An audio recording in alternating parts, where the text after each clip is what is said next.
Hello, and before you get started on this episode of Zapped to the Past, we would just like to give a massive shout out to the following people: Andy Marsh, Cole Hutchinson, David Hearn, Sven Oser, 2000 DC, Gary Heather, Roger McNally, Lee Dove, Ben Granville, Mark Fletcher, Etienne Vettingfeld, Niall Bullitt, Alexander Gosling, Tim TJ Walker, Phil Sowerby, Joshua K, Dominic Kendrick, Rune P, Nick James, Daniel Spreadbury, Peter Price, Richard Davey, Dennis B, AL82 Retro, Liam Carew, Dylan Darch, Alistair McMillan, Mark Schutz, Dan Wales, Gary Wilson, Oscar Jacobson, Brian Howarth, Clyde Radcliffe, Juan Luis Sanchez, Adam Askew, Leo Staples, Jason Hutchins, David Stringer, Chris Snowden, David Winter, Mike's Vintage Tech, John Ebbs, Jan Halholm, Stephen Quinn, and Runester71. These amazing people are backed to Patreon at the C64 tier. Support they offer, just plain awesome. If you want to join them, get a mention in next month's shout-out, access to our Discord server, early access to ad-free episodes, along with any special releases or things we do on the Discord or on the Patreon, and anything else we can think of, then sign up by the 18th of the month at patreon.com/Zapped to the Past.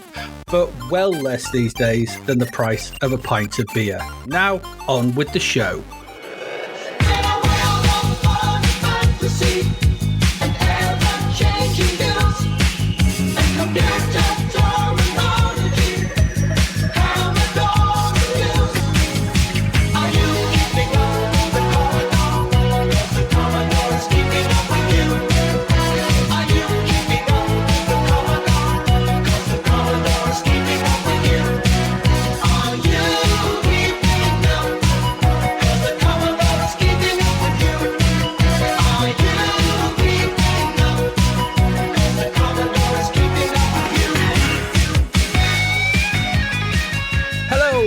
And welcome to episode 175 of Zapped to the Past. I am Adrian Mills. I'm joined as always by Mr. Graham Raddings.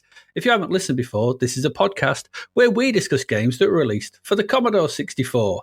Last week, or whenever, we looked at our first batch of games from issue 71 of Zap 64, which we are in no way affiliated with, and were horrified by Line of Fire, suffered a temporal lobotomy with Total Recall, and found dragon riding really dull in Dragon Strike. This week, we conclude our look at the games in March 1991, along with what was also lighting up our TV and cinema screens that month. Graham, it feels like March 1991 was hardly here, but was it full of spring cheer, or has winter clung on far too long? Goodness me, we're racing through 1991, and to our speed, we should add wings. It will not go down as one of the great game months, that's for sure. So in a month that also saw Janet Jackson sign a $40 million 3-album deal with Virgin Records, we come over all funny in the dojo and once again wake up angry and full of hate as we grab our Shinobu, best prodding pole, and hand sanitizer, and once again hunt down an evil shogun in the well-paved world of Last Ninja 3, and then head to the sky cameras and top-down racing circuits of another mini zoom around the tracks in the interesting Supercars. Goodness me, a game with a 3-minute intro sequence. Now that is epic. That's longer than a pack of cock-a-noodles takes to cook and probably eat. So, while we debate the nutritional value of something like that, we nip back behind the old iron curtain and see if a proper gaming super classic can actually be improved. A tall order, or square, or even zigzag. We aim to find out in Welltris. Then we feel the awkward pinch of a turtle head, grab our best child-friendly weapons, and go for a run around the sewers looking for any kind of functional purpose in the bedraggled Teenage Mutant Hero Turtles, before finally heading into the zoomy top-down circuits and vehicles of yet another racing game, this time with the oddball Turbo Kart Racer. Ninjas. You wait around for ages and ages, and then loads of them show up at once. Typical. I did used to know a ninja once. He was always hiding in ponds with a breathing tube. Those ninjas, they always crack me up. The bleak winters of 1991. Do you remember? It was pretty cold in 91, wasn't it? Probably. I remember, walking back from your house, back going. And it being cold. And it being cold. Oh, it was chilly, it were. Well, that's what I meant when I inferred that it was cold back then. It was cold, yeah. It was very cold. It was much colder than we have these days. I feel. Well, that's climate change for you, isn't it? That's the result of that. Probably is, yeah. I mean, although it has been cold last week or so. So, yeah. And we've got another storm moving in for the weekend. Here I know, in the UK. bloody storms. I was away last week as well, and it was equally cold there. So it's not like I was away in some sunny climes. I was away with work, and it was just as cold. So even colder, wasn't it? I presume. Yeah, it was pretty nippy. Has to be said, pretty nippy. Yeah. There in the mountains, up there in the mountains, it was cold. Yeah. Well, before obviously normally preamble, get into the show sort of thing. But before we do that, we had an interesting comment come in on one of our videos on YouTube, which I thought was quite nice. This is from Spirit Temple Metal 5602. I know his brother, 5601. It's very nice. Absolutely. Should I say their brother? We don't know, do we? We don't know. Have a great 2025, guys. Said. Looking forward to continuing on with the 90s. They didn't get my C64 until probably Christmas 1989. He was 13 at the time, a mere whippersnapper. I'm terrible at remembering specific years, but after some research, it appears the Batman Ghostbusters movie pack. That one. He's given us his top games for 24. We talked about these things. So it's kind of been commented, because this was commented on our Christmas one. Okay. So his top games for 24 was a game called Scald. Okay, never heard of it. Never heard of it. The Excavation of Hobbs Barrow.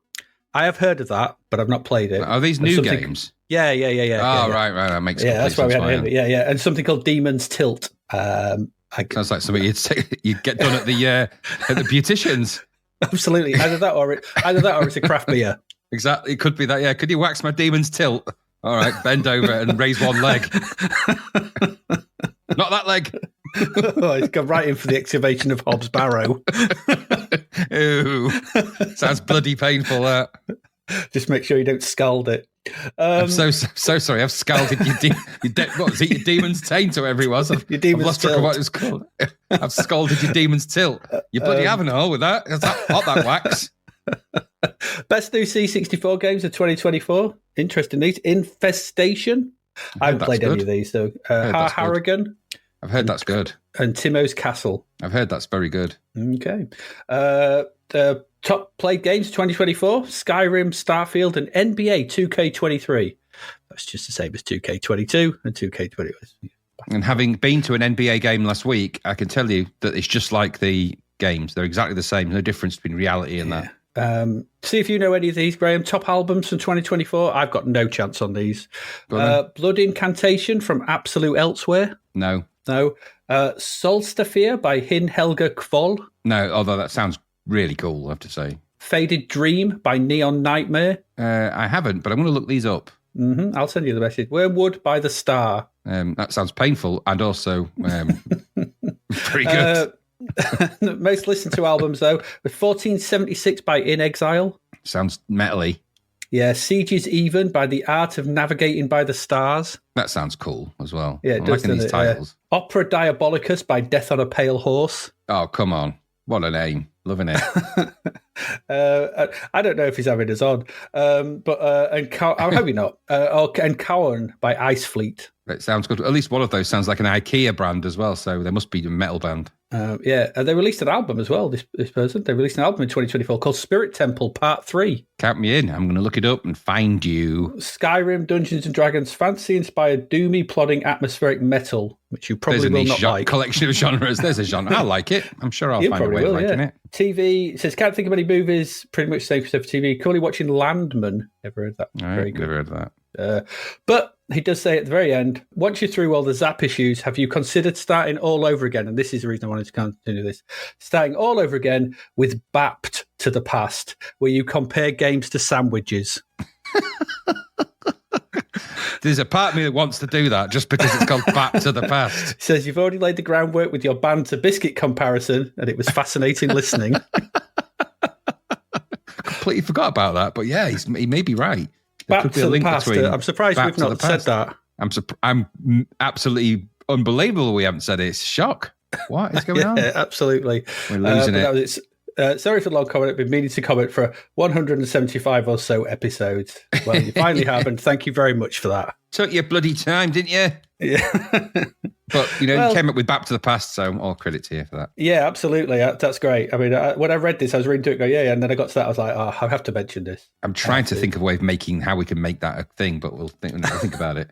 Back to the Past. Yeah, we'll see if we can fit it in. Maybe a Christmas special or something. Yeah, something. But thank you very much for the kind words and the comments as well. It's always very much appreciated. So there you go. I just wanted to also say as well, I don't know if you've listened to this, but have you listened to the Christmas episode of the Retro Asylum podcast? I haven't. I make a point of listening to that when I am in the gym normally, and I haven't been in the gym because I've been injured. So it's very good. The Christmas one was the one where they did the 8-bit budget wars. But that was good. It is very good because they're all on it, and it's very funny. They're trying to sort of defend games, but when they I can't remember, they do 180.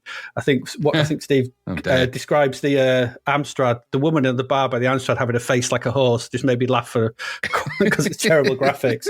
But the thing which I am most shocked at, sort of thing, was that they didn't have Action Biker as one of the C64 choices. Goodness, wow. I'm shocked, just generally shocked at that. But the rest of the show is really good. It's a cracking podcast, isn't it, Sam? It is, worth listening. Yeah. So if you listen to this, and you probably listen to Retro Asylum anyway, but go listen to it anyway because it's very funny. Definitely do but that. That episode in particular did make me chuckle a lot. Well, I shall aim to make a point of listening to that as soon as humanly possible, if not sooner. Good. Do it. Well, not right now because we've got a podcast to record. Oh, let's just put my headphones on. Or other ones on, I mean. Yeah, the special ones on, my podcast headphones. My podcast headphones, yeah. There we go. After all that, should we get into some games? Let's do it. Let's do it right now. Let's get into it. We've got 5 games to see, and that takes us through March 91. Let's get into the first of those.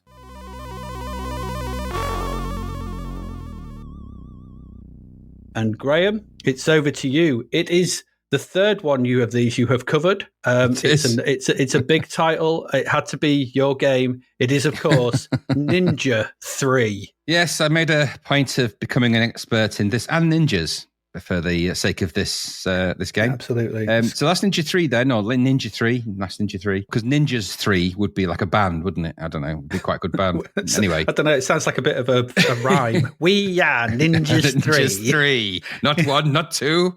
We walk merrily. Anyway, what am I doing? So this was actually out, now, contrary to popular belief, or should I say contrary to what we thought, and this was actually out on disc and tape and all that. But I actually looked at the cartridge version and the disc version and the tape version because, as I've said many times, I'm a beach person and a night person. And this got 93% in the hallowed pages of Zapparoo. Sizzler at that. So, okay, that might mean something, mightn't it? Published, of course, by System 3. Only System 3 make this game. And only System 3 could talk about it in the way that they do. The design was Tim Best, the producers, Jonathan Dean and Mark Cale. Of course, it's Mark Cale, fresh from his recent adventures in the underground. I'm just adding some extra context to Mark Cale because he would have done that himself anyway. This was coded by Dan Phillips. He's a bit of a, Armalite sitting on Hunter's Moon. That's some co-chops, isn't it? Yeah. It was also Stanley Shembry. I believe that's how you pronounce that. He did Cauldron 2, Barbarian, and Vendetta. And they said Viennetta then, but Vendetta. The graphics are by Arthur Van Jolet. I'm guessing that's pronounced. It's not Joel, as I was wanting to say, which is, he did Hawkeye and Flimbo's Quest. They're all good. That's good graphics, isn't it? Yeah, and, all good. And Robin Levy, or Levy, he did Armalite and Last Ninja Remix. So, graphics chops up there with the best. No problem there. And the musician, of course, is Ren Auerhant. Thank you very much. Thank you. I'm going to put a round of applause there because that's how you say it. Thank you. Thank you. Thank you. Is that how you say it? Yes. Ren Auerhant. Yes. Cool. All right. I'll forget that. I'll forget that and say Rain Auerhand next time. Just don't say Rain Minute Hand. Anyway, don't do that. He was at this point. He's done loads of music, but Flimbo's Quest is probably what we would remember him for out of all the bits and bobs. He did lots of demo stuff and stuff. And the box art is Your Friend and Mine, Steiner Lund. Oh, yeah, that's good. Nice, he was around here last week. Yeah, he's a good artist, and he steams a mean ham. He does, as it turns out. Anyway, so here we go again, Adrian. Not content with 2 Last Ninja games, System 3 extend their self-professed expertise into a third iteration of the very popular franchise with a very experienced development team, let me tell you that. A producer that owns and blows all his own wind instruments, for sure. The Last Ninja 3 has all the reputation and brouhaha needed to be a huge title. Indeed, this was released across Commodore land all over the place, wasn't it? Amiga, CD32, C64 on tape, disc and cartridge. There was also an Atari ST version in there somewhere, and later a Wii version in 2008, which I didn't know about till I read it. Weird. As far as I can ascertain, this was never released on the Spectrum, Amstrad, or indeed the Sword of Japan, which seems like a misstep to me for a game about ninjas, but there you go. And so what on earth is there left for The Last Ninja to do? Well, it turns out quite a lot. Before I read this out, just let me remind everyone of the kind of gibberish hyperbole-filled guff that Mark Cale and co. is famous for. I say this because, well, let's go, shall we? Let's do it. So this is the introduction. Rarely does a company make as dramatic an impact as did System 3 with the award-winning games The Last Ninja and The Last Ninja 2. Awards they gave themselves. This software innovation proved to be a major advance in home computer entertainment, achieving critical acclaim from the media and game players around the world. Now regarded as a quote-unquote license within itself, and I don't know what that means, this series of games reaches an unequaled pinnacle of excellence with the arrival of Ninja 3. Seldom has a series of games won as many awards worldwide as The Last Ninja. Never has such a series of games just got better and better. Ninja 3 is ready to explode onto your screen with the most glorious display of graphics and animated fight sequences ever seen in this type of game. With pulsating sound and a massive introduction sequence, Ninja 3 displays a degree of excellence never before experienced by even the most seasoned Ninja fans. Wow. As Ninja 3 is far more than a simple action game, we suggest you read the instructions carefully and spend some time becoming totally familiar with the controls. We hope you enjoy this, our latest game. And it says a note. Throughout this book, you will see icons which you will need to collect in order to triumph in your quest. Good luck. You're going to need it. And then it just says dragon. And there's a picture of a dragon. So, all right, I'm going to go through the story because, I've lost track of where we are with the whole ninja thing. It was last time we heard of Armakuni and all of that. He was in New York. He was having a bit of a bad time. Yeah. The music was very thumpy. There was lots of fights in the park. It was a bit of a mishmash, wasn't it? Mm-hmm. So what the hell are you doing? Let's find out. The story then. The ninjutsu, or ninja, had become the most feared warriors of their day and were feared by even the most powerful samurai. Known as the Mystic Shadow Warriors, or ninjas, they were the elite fighting force of 9th century feudal Japan. No, they weren't. Dedicated to fine-tuning their bodies into killing machines, their mastery of weapon craft, assassination, stealth, and invisibility. Okay. Wow. I think I'd have left it at stealth, but okay, invisibility. Led many to believe them to be invincible, if not immortal. I'm not sure that's right. Centuries later, and only Armakuni, the last ninja, remains. Still as proud as ever. Still as valiant in battle. So hang on. They're invincible and immortal, but there's only one left. Hey, I told you about, but did I not prompt the warning at the start? Anyway, centuries later, and only Armakuni, the last ninja, remains. Still as proud as ever. Still as valiant in battle. How would he know? He strives to further uphold the moral strengths of good against the persistent scourge of this arch-enemy, Kunitoki's relentless spread of evil. So his arch-enemy is Kunitoki, just so you remember, in case you forgot. Mm-hmm. Kunitoki is the evil shogun of the Ashikaga clan, who has long envied the powers of the ninja and would do anything to acquire the ninjutsu knowledge. To this end, he has sworn an oath to their total destruction. That, I'm just saying, seems counterproductive. Don't kill them all. If you want the knowledge, you might want to keep them alive. I mean, this oath has led the evil shogun into many battles with the last ninja, who himself has dedicated his very existence to avenging the mass slaughter of the Ninja Brotherhood centuries ago by the twisted shogun. Their clashes across the vortex of time and space were nothing short of epic. Blimey. Their hatred for one another, timeless. The struggle of good versus evil had taken Armakuni to the island of Linfen, the shrine of the white ninja, to halt the wrath of Kunitoki and to protect the further teachings of the vital Koga scrolls. Armakuni had been victorious, but not 100% decisive, as Kunitoki slipped his grasp. Oh, ouch. Years later, Armakuni had been dragged across time to modern-day New York, as again, Kunitoki's ideas of corruption look set to threaten modern-day ideals. Fit right in, really. It's not going to threaten much. This was supposed to be their last battle. Armakuni's determination had sworn to that, but yet again, the shogun had slipped away, humiliated, supposedly defeated in spirit, and hopefully humbled to the fact that good will always purvey over evil. Purvey over evil. Sorry, yeah, I know. The struggle in New York had left the last ninja battle-weary from countless confrontations with Kunitoki's henchmen. Distraught that his age-old adversary had again eluded him, but resolute that one day his timeless mission would bear the fruits of his persistence. As time drifted by, the ninja's role within his own society was of a rather more tranquil existence in comparison to his earlier exploits. But he knew the necessity of his work, the importance of again building a new ninja brotherhood from his personal knowledge and the mystical teachings of the closely guarded Koga scrolls. He's the only person guarding them, though, I imagine. Amakuni felt comfortable once more as the teacher and accepted his duties with great passion and commitment, as he had prior to his historic battle in modern-day New York. Okay. Do you know what purvey means? It's bugged me. It means provide or supply food or drink as one's business. Yeah, I'm sure that's not what they thought it meant. And we'll come back to more of this stupid stuff. All right, so, okay, deep breath. A stronger order of the ninja slowly began to take shape as masters from the pre-New York era mingled with the young class of 91, whatever. During a strenuous training session, this killed me, this bit. During a particularly strenuous training session, a strange feeling came over the class. As if time had abruptly stood still. I'm pretty sure they just cut and paste this from Last Ninja 2. As Amakuni rose from his meditating position, the strange pulsating light enshrouded him. The older members of the class knew what was happening. They had seen it all before and fervently tried to calm the younger class to ensure them that their master was safe, to educate them as to the role of the spiritual ninjutsu masters who were once again calling on Amakuni, the last ninja, for another dangerous mission. The intensity of the light grew around Amakuni until all who were witnessing the scene were forced to cover their eyes. He knew what was happening. He knew there was unfinished business dating back many centuries. How old is this last ninja? To him, it felt as though his gut was turning inside out, as a deep determination, coupled with his inner mystical energies, began to take over and prepare him for the inevitable battles that must lie ahead. In other words, he was shitting himself. Yeah, he's had some dodgy sushi. And who wouldn't? You've been surrounded by light. You've got no idea what's going on. He's just shitting himself. We'd all be there. We've all been there. He knows who the ancient masters want him to defeat. After all, he has lived this day ever since his pride was dented by his arch enemy again, escaping his grasp in New York. Relieved his masters had at last found Kunitoki again, the only apprehension was the location. Where would he have to ply his trade? What? What? Yeah, you ninja apples. Yeah, you ninja apples. Ninja apples. Slice down trees with 2 strokes. Come on. Pound a ninja punnet. Anyway, I don't know why he would do that.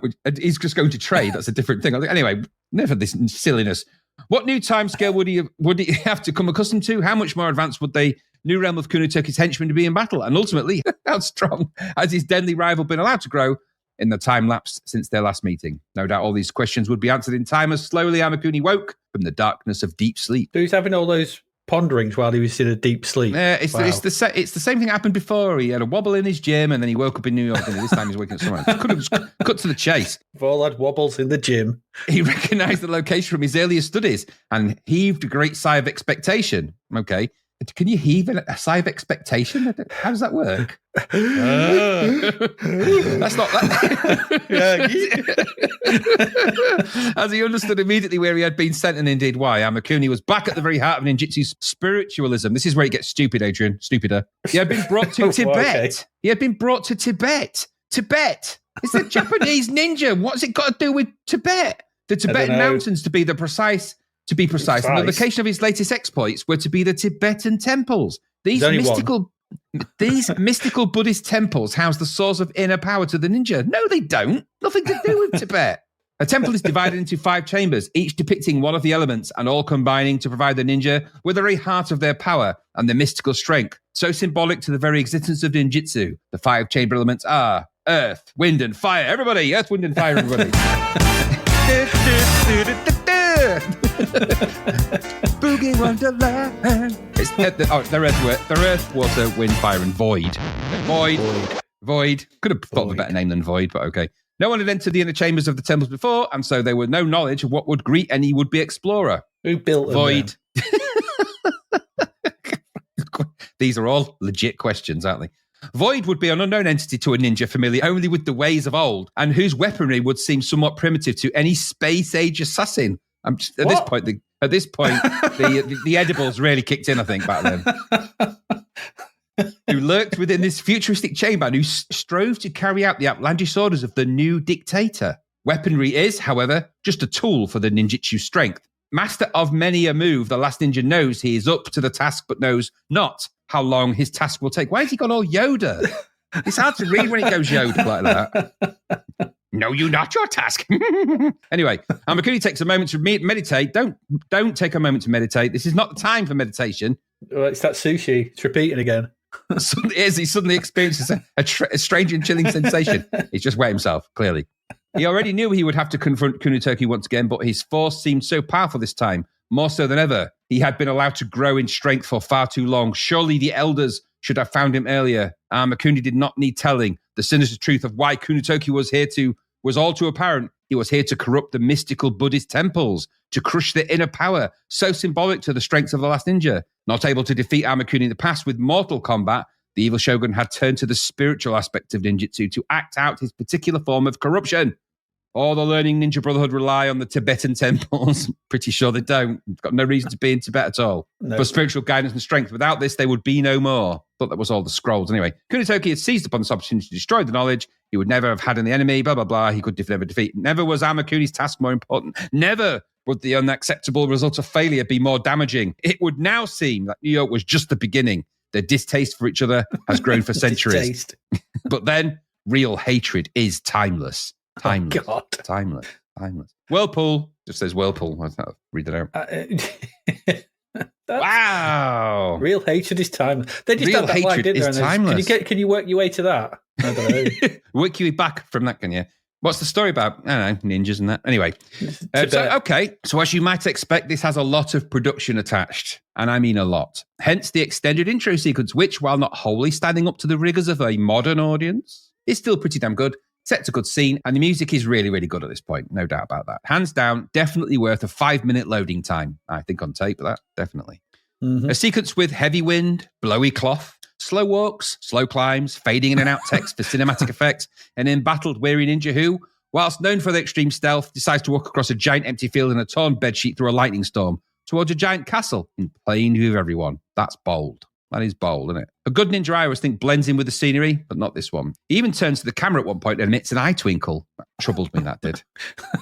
Also, he scales the walls of the castle and kills a guard facing the wrong way. Classic guard error, that, isn't it? You had one job, face the right way, look over the wall, not in towards the castle. Yeah, look, you're a lookout. You're not a look in, you're a lookout. Beware the ninja with the twinkly eye. Exactly, beware the ninja with the... I mean, it's nice and impressive, and it does a good job of setting the tone, I suppose. And it's a classic, but it's also classic and dumbing. And more to the point, not the direction that was set out in the first game at all. I'll double back on all of this. I'll double down on all of this, but just setting that. Anyway, there we go. Mm-hmm. That accounts for a chunk of loading and about 3 minutes of your game experience so far. So 3-minute long intro is pretty long, isn't it? Mm. And so the game begins. And, well, it's familiar territory with some graphic improvements to some degree. The game is still in the kind of isometric style with the UI across the bottom and the right of the screen and the game window in a box from the top left to where the UI starts. More akin to Vendetta here than Last Ninja in terms of busyness, I think, but way more colourful and quite nicely realised, all said and done. From left to right, you've got your ninja energy level indicator, which lessens when you take hits. There's an enemy energy level indicator, which works the same, but shows you how their energy is depleting. In the middle, there's your game score. Then you've got your Bushido indicator, which I'll explain when we get to the part about combat. You've got a weapon object window, which is where you can select your weapons. And you've got a prayer wheel, which opens to reveal objects to be picked up on a certain screen. So when an object appears in there, it means it's nearby, and you have to try picking it up from the area or find the spot where it is. Again, I'm just talking about the UI for the moment. We'll talk about how that all functions in the game when we get to that bit. But that's the layout of the screen, and it does actually look pretty nice, I have to say, in terms of the great. You've got the ninja in the bottom right-hand corner, looking really mean. Good. All good. Mm-hmm. Nice use of colour. So the way things play follows a similar pattern to Last Ninja 2, actually. You control Amakuni with the joystick in the now familiar, if clunky at first, rotational angular moves and walking, leaping directions. And also, of course, with fighting moves when you get to them. So you can walk forwards and backwards. You can also drift across the path, allowing you to veer, according to the manual. You can veer. There's a control you don't often see. Go for a bit of a veer in the park. Yeah, go over there and have a veer.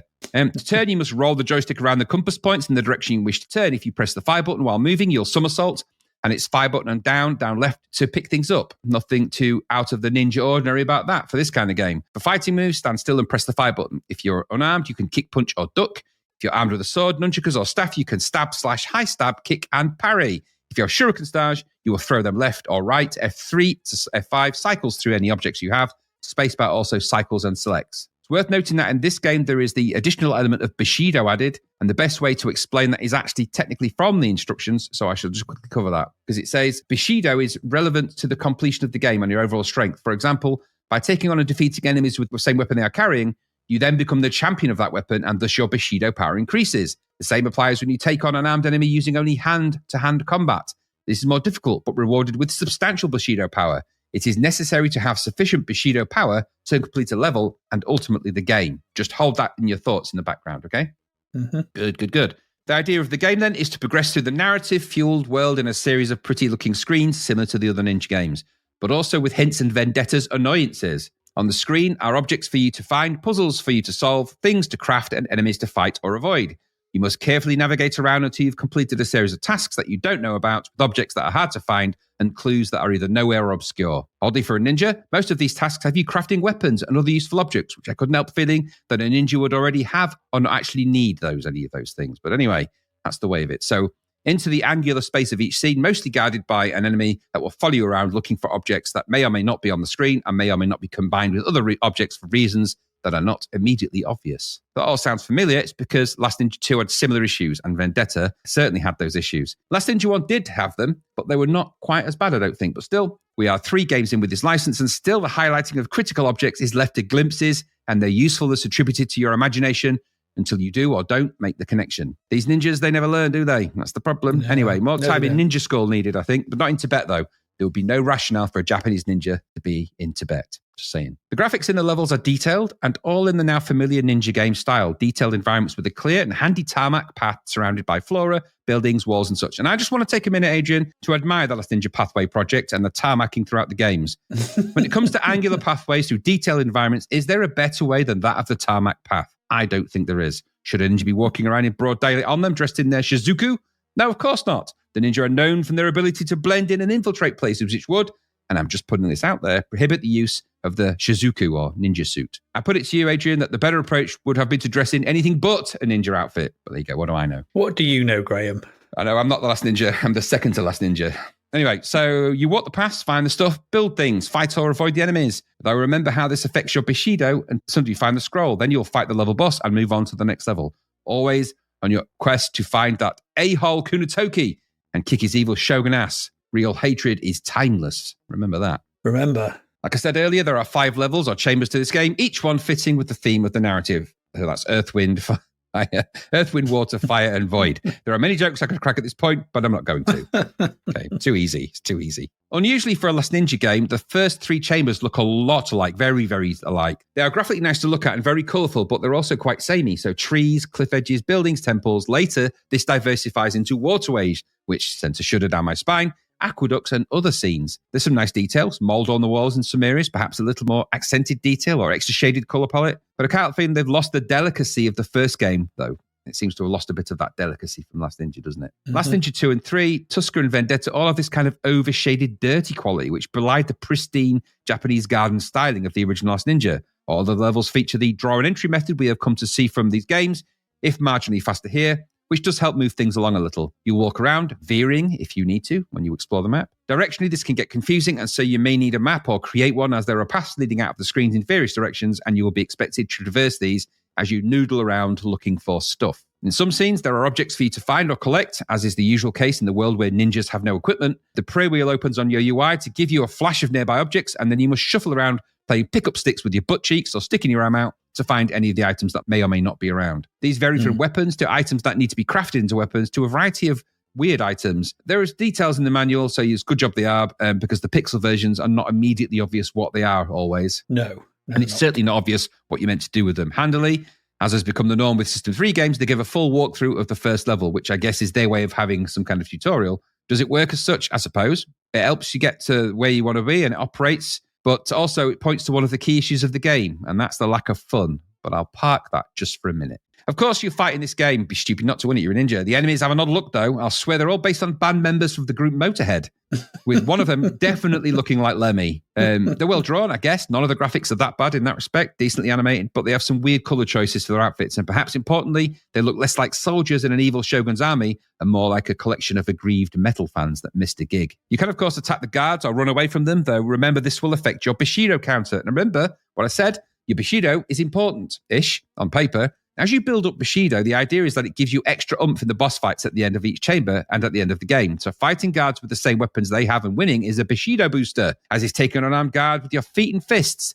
Do those things and your Bushido will rise, and that should give you a good old kick in the Bushidos when you need it. Mm-hmm. Oddly, if you use a different weapon to your enemies in a fight, it drains your Bushido, which is really odd, especially when you consider the concept of Bushido is more of a samurai moral code that emphasizes things like honor, loyalty, courage, and self-discipline. Now, I may not know much about ninjas, but their tasks often involved espionage, sabotage, and assassination, action considered dishonorable by Bushido standards, and they prioritize pragmatism, secrecy, and results over honor. So in reality, your Bushido should probably rise precisely when you are being sneaky and kick the guard in the clackers and then teabag him. The Bushido bell should ring the more dishonorable you are, if you're a ninja, really, shouldn't they?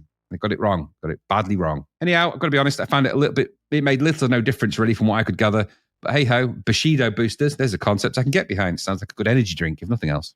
When in a fight, or rather the kind of stand and poke battles you have, you'll exchange blows with your enemy. If they hit you, it takes away your energy. If they hit you too many times, you will then lose all your energy, and that really is the last ninja for you. Obviously, if you kill them, they drop dead, and I think the same logic from Last Ninja 2 applies here, so if you kill them enough, they stay dead. I had a bit of a mixed bag with that, though, because sometimes they seem to come back. So, weird. But your energy will slowly replenish should you suffer a ninjury.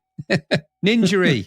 Yay. I know, we had to get it in, didn't we? We had to. My guess is that that's actually the ninja equivalent of going, when you get hit like that. It seems to be what it does. The fighting is odd in this game, and there's something off about it. The enemies really leg it after you and constantly just get in your face, and the fights are a weird old thing where you just stand and smack each other until one of you is dead. Plus, they seem to me to be an odd collision box issue all over the place. I'd lash out, it would miss sometimes. I'd fidget around the path, leaping and running backwards and forwards and rotating awkwardly around and doing it again. I don't know, the fighting felt like a scramble and less like something a well-trained ninja would do. In fact, I'm pretty convinced at one point I was doing the ninja equivalent of the Okikoki. Would have confused anyone. And there we are, battling your way through the Earth, Wind and Fire concert on your quest to rid the world of that annoying evil twat of a shogun. Collect the scrolls, find and fight the end of chamber bosses. The bosses are slightly larger characters, a lot tougher, but the fight concept is basically the same. They also have an odd look, a little bit sort of fetish wear about them, I guess. But they're so tough, you'll need to practice your best fidgety combat style to comfortably win with those. Run forwards, backwards. What are you doing? Right. Veering. Spin. Somersault. Backwards, forwards. Pokey. As you progress through the game, the challenges from the environment increase. As we've noted before, even though this is the last and most highly skilled ninja on Earth, he seems to have trouble with puddles, running water, streams, rivers, jumping over things in general angles, picking things up properly, and climbing down from things. There are, of course, water jumps, boats to use, rivers of lava to navigate, walls to climb, boulders to push, etc. A simple assault course for most ninjas, one might suggest, but not for Amakuni. Those things were not clearly on his training manual. This is why he was actually left back at the base all those years ago, because he was rubbish. He was rubbish. The last ninja was rubbish, in brackets. The final void level takes a leaf from the end of the film Labyrinth, I thought. So lots of broken pathways now floating in space. Some nice details, actually, in there. If a tad heavy on the brown and red. You end up in a weird final battle with Kunitoki, though. Has to be one of the most unusual boss fights of all time. Initially, he just sits on a throne and throws to fight you while you essentially do the same. Kind of odd. You'll lob things at him, he'll lob things at you, and then it's like he can't be bothered to stand up, and it's like, but it's all a ruse. It says, he's defeated. No, it isn't. You think you've beaten him, but while you've been sat down, he then jumps up and runs around just like you, seemingly all over the place. So he actually enacts the exact same fighting style as you. Random. Periodically getting stuck even on the scenery and other things. And after another stand-up and stabby, pokey match, you'll kill him and you'll get the final end sequence, which is not quite nice, all said and done. The text at the end did make me laugh, though. You have won. Evil is defeated. There can never be anyone as evil again. Or is there? Maybe there is. If there is, you'll need to be ready. Or maybe not. But you might be. Who knows? It's so stupidly vague. Could be. We're not sure. Honestly, is this the end? Or is it? All dependent on whether we get some budget for Last Ninja 4. Maybe. Exactly. You didn't do anything, Ninja. Didn't I? It's basically James Bond will return, isn't it? It is. It's totally that, yeah. So what does all this add up to, Agent? Well, as has been the case for a while now, there is a lot of production and self-congratulation abound with the Last Ninja series since the first game. Some of this is possibly justified, a lot of it isn't. I admire the system-free dedication to the C64, though, in these late stages of its life. I would imagine this was an expensive development, and while it was also released on other 16-bit platforms, the real home of this license is the C64. So kudos to them for sticking to proper production, development, and marketing strategy, and not just releasing a 3-week developed turd burger of a game like other watery companies have done recently. And so let's start with the positive, shall we? The 3-minute opening sequence is very good for the C64. The music is fantastic, and the graphics throughout the game, though lacking some of my preferred nuances from the first game look and feel, are well drawn, nicely shaded. In fact, I'd say it's lovely shaded, really well shaded. Isn't it? Lovely. All that shading. Lovely. All shading. And they have some lovely details here too. So that's nice. Also, again, a big shout out to the Ninja Paving and Tarmac Pathway Company for creating very clear paths through very complex chambers. It's always good to know that, you know, if you're building a temple, evil temple, get the tarmacers in. Get them in. The idea of the game is okay, I guess. It's classic sequel methodology, isn't it? Essentially a rehash of the previous game. Though this has a Last Ninja core, it really is more of a Last Ninja 2 sequel in look and tone. The logic of the game, as in the way it handles pickups and pathways and puzzles, well, they firmly belong in the Last Ninja 2 camp. And though nicely rendered, it was yet another moment of horror when I saw waterways to navigate. I was like, oh no, this isn't the strength of his or mine. We know after 3 games of drowning in puddles, water is a particular ninja issue for this game. The audio throughout the game is exceptional, though. Ren our hands on top form with lots of great music setting the tone of the game. Indeed, this does add more for Last Ninja 3 than I felt the odd mishmash of thumpy music and Tangerine Dream homages did for Last Ninja 2. So all of those things are good. Great work. Well done. Well done. Well done. But the issues are also here, aren't they? While tonally, this is a Last Ninja game, logically, it's at odds with itself in places. The controls are as janky as ever, if not the jankiest. And for reasons I'm not 100% sure of, seem more faffy than ever in Last Ninja 3. Indeed, the times you get tangled up with the scenery are way more frequent, and in a game that often involves poking someone with a stick, then running away and somersaulting, that's a massive issue. Mm-hmm. I used the C64 joystick to control this, the C64 joystick that you get with the C64 Maxi or Mini or whatever. And I found myself getting annoyed at the volume and frequency of the clicking from the micro switches, which told me that its controls were very over-engineered at best. Movement, as in walking around, is, I guess, okay as a baseline, but changing direction is over-clicky. Indeed, everything is over-clicky, and while the fighting hasn't really advanced since the first 2 games, even with the addition of the somewhat redundant and misguided Bushido system, it adds nothing to the Last Ninja 3 proceedings. In fact, I think it just adds more confusion, and is just a bit of a dumb idea. Why would attacking someone with a different weapon be punitive? Why would a ninja have a moral code? That's exactly the opposite of what a ninja is. The pickups and puzzles remain as obfuscated and as confusing as ever. And again, instead of giving proper on-screen information or guidance, like a flashing object or a sign or an arrow of some description, we have some kind of rotational object radar that springs to life when you are near an object of interest. Now, near is a vague concept in this game. And what you will inevitably end up doing is bobbing and grasping around parts of the screen, looking to see if there's an object to grab or not. You'll need to fight guards until you have mapped these objects, but I suppose once you find them, you know where they are. Other than that, it's a bob and grab, which I don't think is really a good idea for a ninja. It doesn't sound like a sort of ninja thing. No, it's a... Have you learned the mystic art of the bob and grab? It's a party game. Or a comedy double act. Anyway, then you have to consider how... then you have to consider how these are used or combined. That level 1 walkthrough is critical to understanding, actually, because you would never naturally figure out some of the combos of these objects needed for things. So nunchakus, I know instinctively, maybe, but why do I need the gloves? I don't know.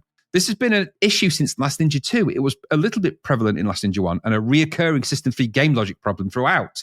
Scattering objects around and having a ninja go on a treasure hunt is the mainstay of the game logic for these chambers and indeed this game. And while that kind of worked in the first game, seeing as you were returning to the island and needed to find equipment, it seems less of a rationale here. Would a trained ninja need to find equipment and construct weapons? And what's the point anyway, as you're punished if you don't use the right one? It's dumb logic surfacing, isn't it? Mm-hmm. Progression through the game feels quite repetitive. Indeed, the first 3 chambers are pretty much the same. The final 2 chambers are better, but progression is measured in the same way. Treasure hunt, fight, move on. Not very exciting and not very ninja-y, ultimately. And that's... No. Is the crux of my issue with this game. It may be called Last Ninja 3, and it does have a ninja in it, and indeed some evil shogun. But this lacks anything that made the Last Ninja special and learns nothing from the issues of Last Ninja 2, opting for a more of the same strategy. And I get that. Stick to what you think people liked and give them more of the same. But is that really what people wanted? Or did they want more Last Ninja 1 styling and nuance, and more of a real ninja-like experience? Last Ninja 2 was a thumpy game in the city. Last Ninja 3 needed to be more focused on the core game philosophy, and certainly far more ninja-y than this. This applied Last Ninja 2 style extension was disappointing for me. Here was an opportunity to add something new to the franchise and return to the elaborate gardens and intricacies of The Last Ninja. Infiltrating the fortress could and should have been an altogether sneakier deal, with multiple available routes and options, not a handily tarmac pathway around the toilets and outbuildings. Find a way in, sneak around, and use the weapons you find, see how that impacts your progress. Act like a damn ninja. Kill only if it doesn't raise the alarm. Climb, hide, lurk in the shadows. Don't waste time going around the houses to find the glove, to pick the flower, to get the stick that needs the battery, to push the rock, to rock block the gap, the blah, blah, blah.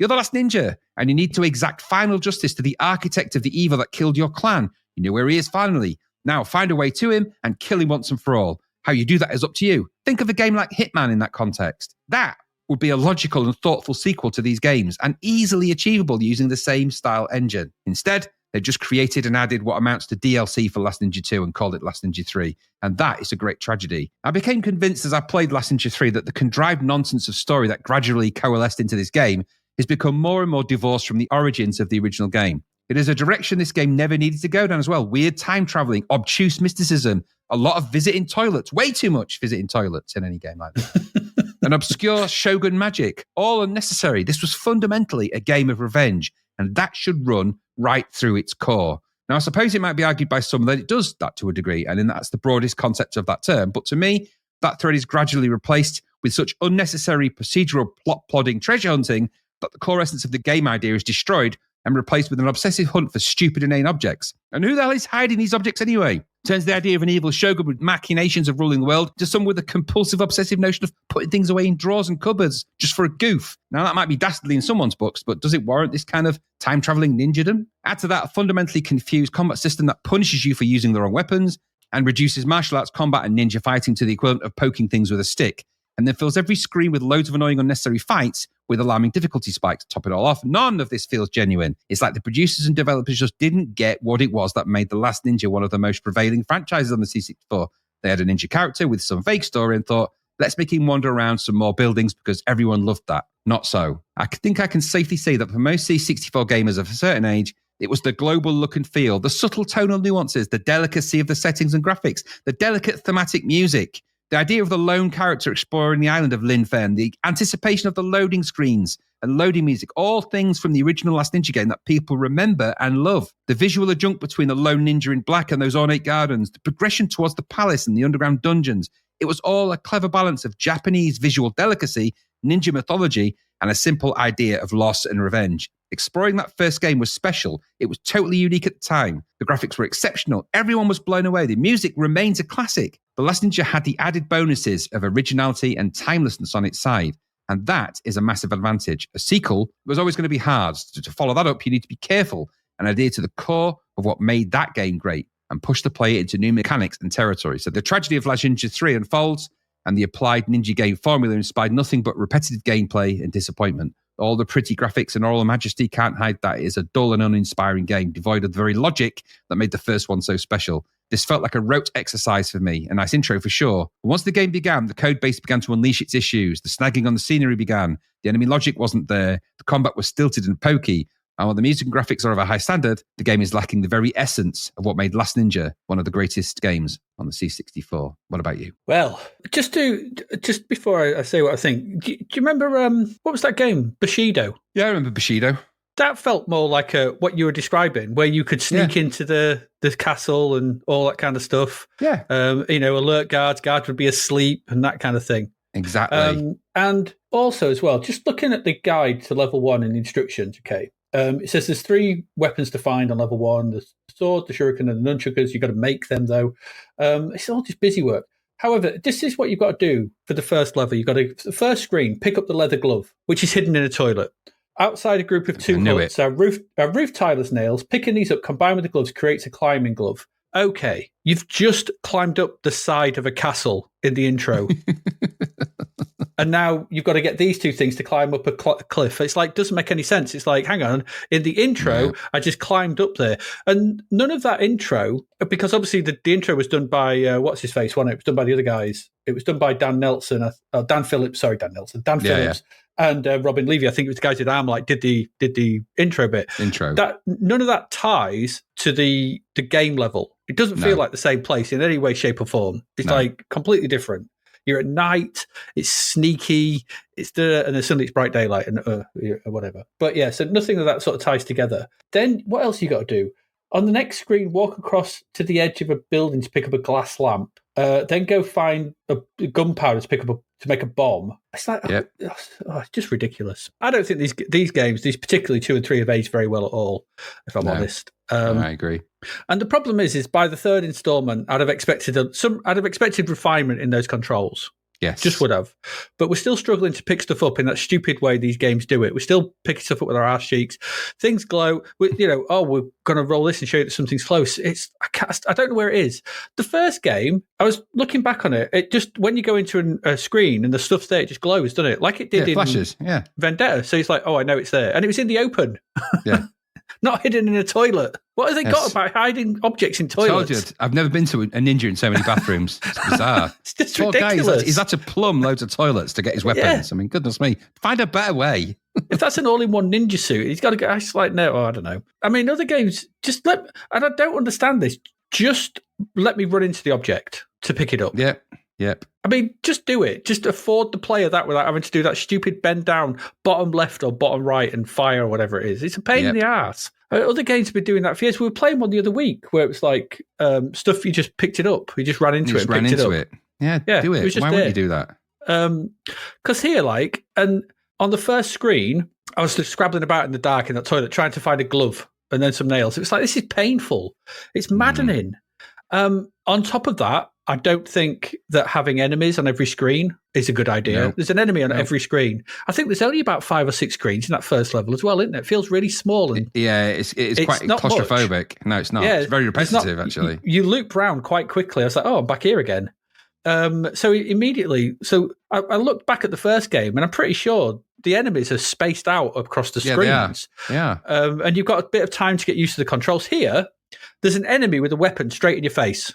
And there's also a cliff to fall off right by your side, which I did because I tried to move around. I didn't realize the cliff was dead. Oh, that's a cliff, is it? Okay. So now I've got this really narrow bit of space to wibble and try and do combat. And I was dead twice before I knew what the hell was going on because it's just ridiculous. Then you've got the classic, you only knock them out so that they come back. Yeah. Which is just annoying. I couldn't get on with this at all. I found it really frustrating to play. Every level just saw me trying to run and avoid fighting, having to make weapons. I'm a ninja and I've just climbed up a cliff. Why have I not brought weapons with me? I'm the shittest ninja ever. I mean, they're martial arts experts. That's the one thing they don't need. Their fists are weapons. But in the context of this game, give me a bloody weapon or something. I don't know. Yeah. I can't fault the presentation, as you've rightly said. The visuals and sound all great. It's not. I prefer the kind of. I always preferred Last Ninja. It felt nicer, authentic. It feels more authentic. It does, and the sound of. I think as much as Ryan Auerhand, how do you pronounce that? Ren Auerhand. Yeah, Ren Auerhand. As much as his music is great. It ain't Anthony Lee's Ben Dagley's Last Ninja great. It's not. And that's, again, it's the authenticity and delicacy it's missing. Yeah. It just doesn't have it good. That great, theme track, that theme tune, that score to that first game is brilliant. And everything was great about it. That's one of the greats about it. The design here is lacking. I don't know whether it's Stanley Shem, but they've changed the way you somersault. You somersault really weirdly. It's like you somersault really low. It's like you kind of just sort of roll forward slightly about 2 inches off the floor. It's dead odd. It's a bit weird. So it is. Instead of this could have been really good instead of just given some thought and attention to getting the player into the game. So that first level should have been probably no enemies. Yeah. Just introduce the puzzles, let you find you some weapons, let you get used to sneak around and stuff, or enemies that were, you could sneak up on the back of and just jab in the back and have it doesn't have to be anything clever. It's just walk up behind them, jab, or anything like that. I don't know.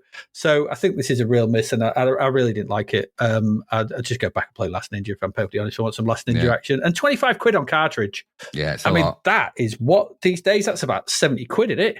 Something like that. Yeah.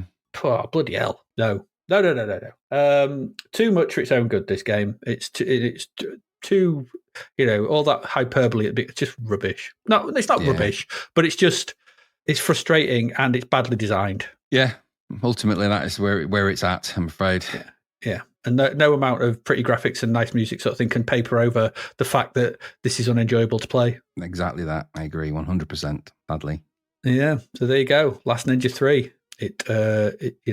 It looks deceptive, I guess. Let's move on. We've still got one game to look at in this half. Let's move on to that one. and leaving the ninjas behind. This is Supercars. Supercars. £10.99, got 62%. This is another entry into the top-down super sprint style race, I guess. And it appears in this late, it's a deport. It's a late deport from the 16-bit machines. It is. This is Supercars. It's from Gremlin Graphics, no less. This originally released on the Amiga back in early 1990. It was also originally programmed by Sean Southern. Okay. On the Amiga. It's now been downsized to the C64. Coding here is by Gremlin stalwart Jason Perkins. Loads of times we've seen him. Avenger, Deflector, Gauntlet, Jack the Nipper, Monty on the Run, Thing on a Spring. Wow, you know, he's a gremlin. He's been gremlin around man through and through. You slice him open like a stick of rock and it says gremlin. And the music here is by Ben Daglish. I think Jason Perkins did the graphics as well. So it's Ben Daglish. And, you know, that's a gremlin pairing. It is. Is there a story to this? And well, surprisingly, there is. And I'm going to read it to you. Supercars is set in a pseudo-fantasy world with fictitious cars. Now, I want you to see if you can spot the interesting thing here. Battling for championship supremacy on a spine-chilling and perilous circuit in the middle of a desert. Okay. Viewed from overhead. Each track consists of tortuous turns, straights, tunnels, and bends, which become progressively more perilous as you speed your way through the levels. Other hazards include mud, water, and oil on the tracks, which have a variety of effects on speeding cars. As you progress through the game, the amount of opponents you race against and the on-track hazards increase at an alarming and unnerving rate. I did a bit of a double take at the word desert there. As well as I'll just keep that in mind with desert. I'm holding it. Anyway. I'm holding that thought. Anyway, the game's got an okay loading screen, I guess. According to the manual, this is a multi-load where every track is loaded separately and sequentially on tape. I'm not sure I understand the need for that, if I'm honest. No, I don't. I think these tracks are about 6 screens. So I don't really know why it needs to be multi-load anyway, whatever it is. But get to that later. There's an okay loading screen of a car, as I said. It's definitely not a Ferrari, Governor. It's definitely not. No, it's definitely not Ferrari. No. Before we get the main game, I know you can at first you can enter your name or some codes to access the later levels of the game. So you can put in some cheats. Now, unpleasantly, you can also enter the word fondle here. If you enter the word fondle, then it lets you poke at the lady's boobs in the garage for a price, and she has a reaction to that. I know. She goes, it's a bit odd. I know. Well, if you want to poke at some pixelated boobs, enter the word fondle and poke away in the garage. Cost you though. Games were very different back then. Yeah. Okay. Yeah, I don't know. Anyway, the main title screen tells you the present class you're in, and there's a number of tracks to select in the top left. It's a bit of a busy. Everything's on this one main screen because and beneath this you can choose to go to the garage. So you got the tracks and the garage. At the bottom, there are 3 supercars in white, blue, and red, and you can click on these to see their different stats as well. There's also a sales office at the top, in the top right, and you can click on this to go and buy a new car for an extortionate amount of money. Yeah, rip off. In the way of this game, yeah, it's massive amounts. In the 16-bit versions, you could barter with the sales guy. But that's been removed from the 8-bit versions for some reason. Can't program in bartering. No bartering. Not enough memory. No barter. This is what it is. No barter. If you start the game normally in Class 1, then you start with £20,000 in the and the car you've got is the Taraco Neo Roder. Lovely. Yeah, catchy. You can choose to start racing immediately, so you just click one of the tracks. I think there's 9 tracks or 8 tracks you got to get through. Or you can go and spend some of the cash you have in the garage. Click on the garage, and if you go to the garage, a nice-looking lady, don't fondle her, it's stupid, offers you a selection of upgrades. So the upgrades that you can buy for real cash money are power steering. This is essential for decreasing your turning circle, allows for faster corner taking. The turbocharger, use this to increase your acceleration rate. This is all straight out of their manual. This option is particularly useful when running into patches of mud, which slow your car down. There's the high-speed kit, which increases your maximum speed, invaluable on the straights. There's the retro, which is use this for faster braking. Then it takes a turn for the odd. There's the front missile. Okay. You can only buy one of these per race. Fire it when an opponent is directly in front to ensure a total write-off, plus a hazardous obstruction for all of the cars behind. Then there's the rear missile. Blow any persistent tail ender out of the race. but like the front missile, you can only buy one per race. There's the spin assist, back to normal. You will need this if your car is thrown into an uncontrollable skid caused by either oil or water. The spin assist will always point your car in the right direction. And finally, there is side armor. Use this to send any other vehicle into an uncontrollable spin simply by ramming it. Okay. So I found the best ones to have were power steering, the high-speed kit, and the spin assist. Just buy them. Yep. You pretty much won't need anything. You can buy a missile for a bit of fun, but don't need to. It's up to you. Now, the thing to remember as well is we saw this in another game as well. These are also one-time affairs, only work for the next race. Yep.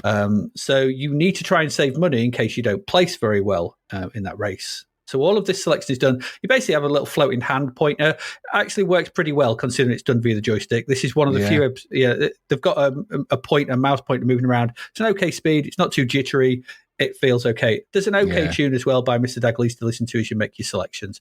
The menus I found were okay. You can navigate them quite well and quite easily, and they were actually pretty well done. Obviously, it would have obviously been a mouse on the Amiga and stuff, but here it's a joystick, but it works all right.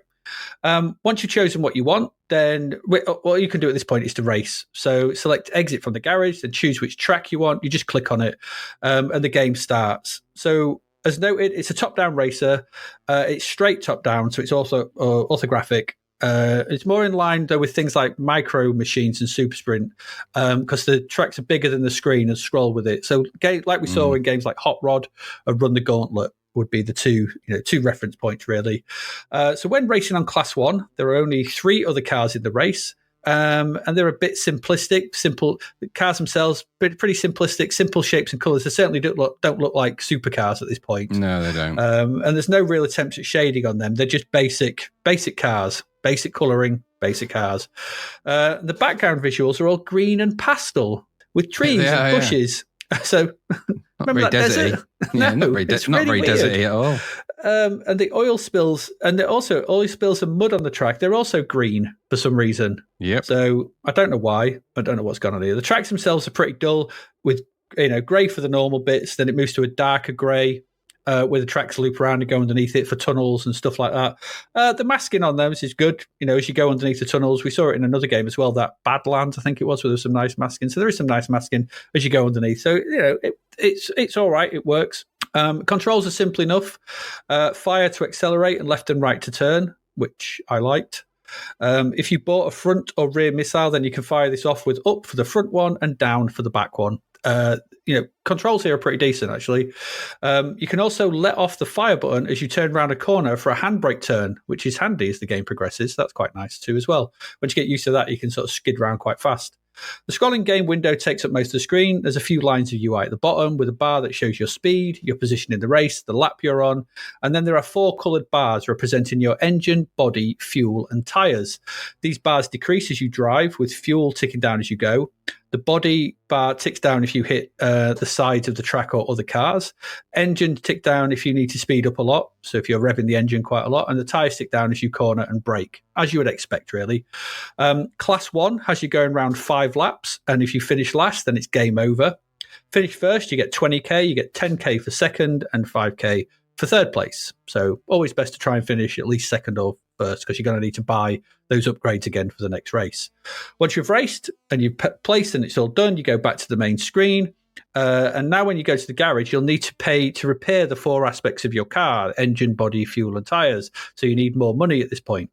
If you don't repair them or you don't buy extra fuel, then you run the risk of them failing in the next race or running out of fuel, and it's game over. Your car will up and you're done. But obviously they all cost cash, and if you want the upgrades as well, you've got to choose what you want to be racing and coming first to get the money to repair stuff. Ramming other cars off the road will do extra body damage, and blah, blah. You can see how this works. Okay, it's pretty simple, but it does work, and it's not too bad. The tracks become longer with more corners and hazards as you progress through them. There are 9 to complete in order to progress to the next class. When you get through class 1, you get a password to enter at the start of the game, so you can start there next time. And if you do want to start on class 2, the password is Harvey. And if you start with 25,000 in the bank, and if you want to start on class 3, then it's Ella, ELLA. So you can put that in as your name if you just want to start. I'll just give you it now. It's up to you, whatever. And you start with 30k in the bank. Now, at classes 2 and 3, you get a better car, so you faster, and the winnings are increased, but the challenge is harder. Class 2 has 6 cars on the track, and there are 8 at Class 3. They're also faster, and they take corners better, and so on and so on.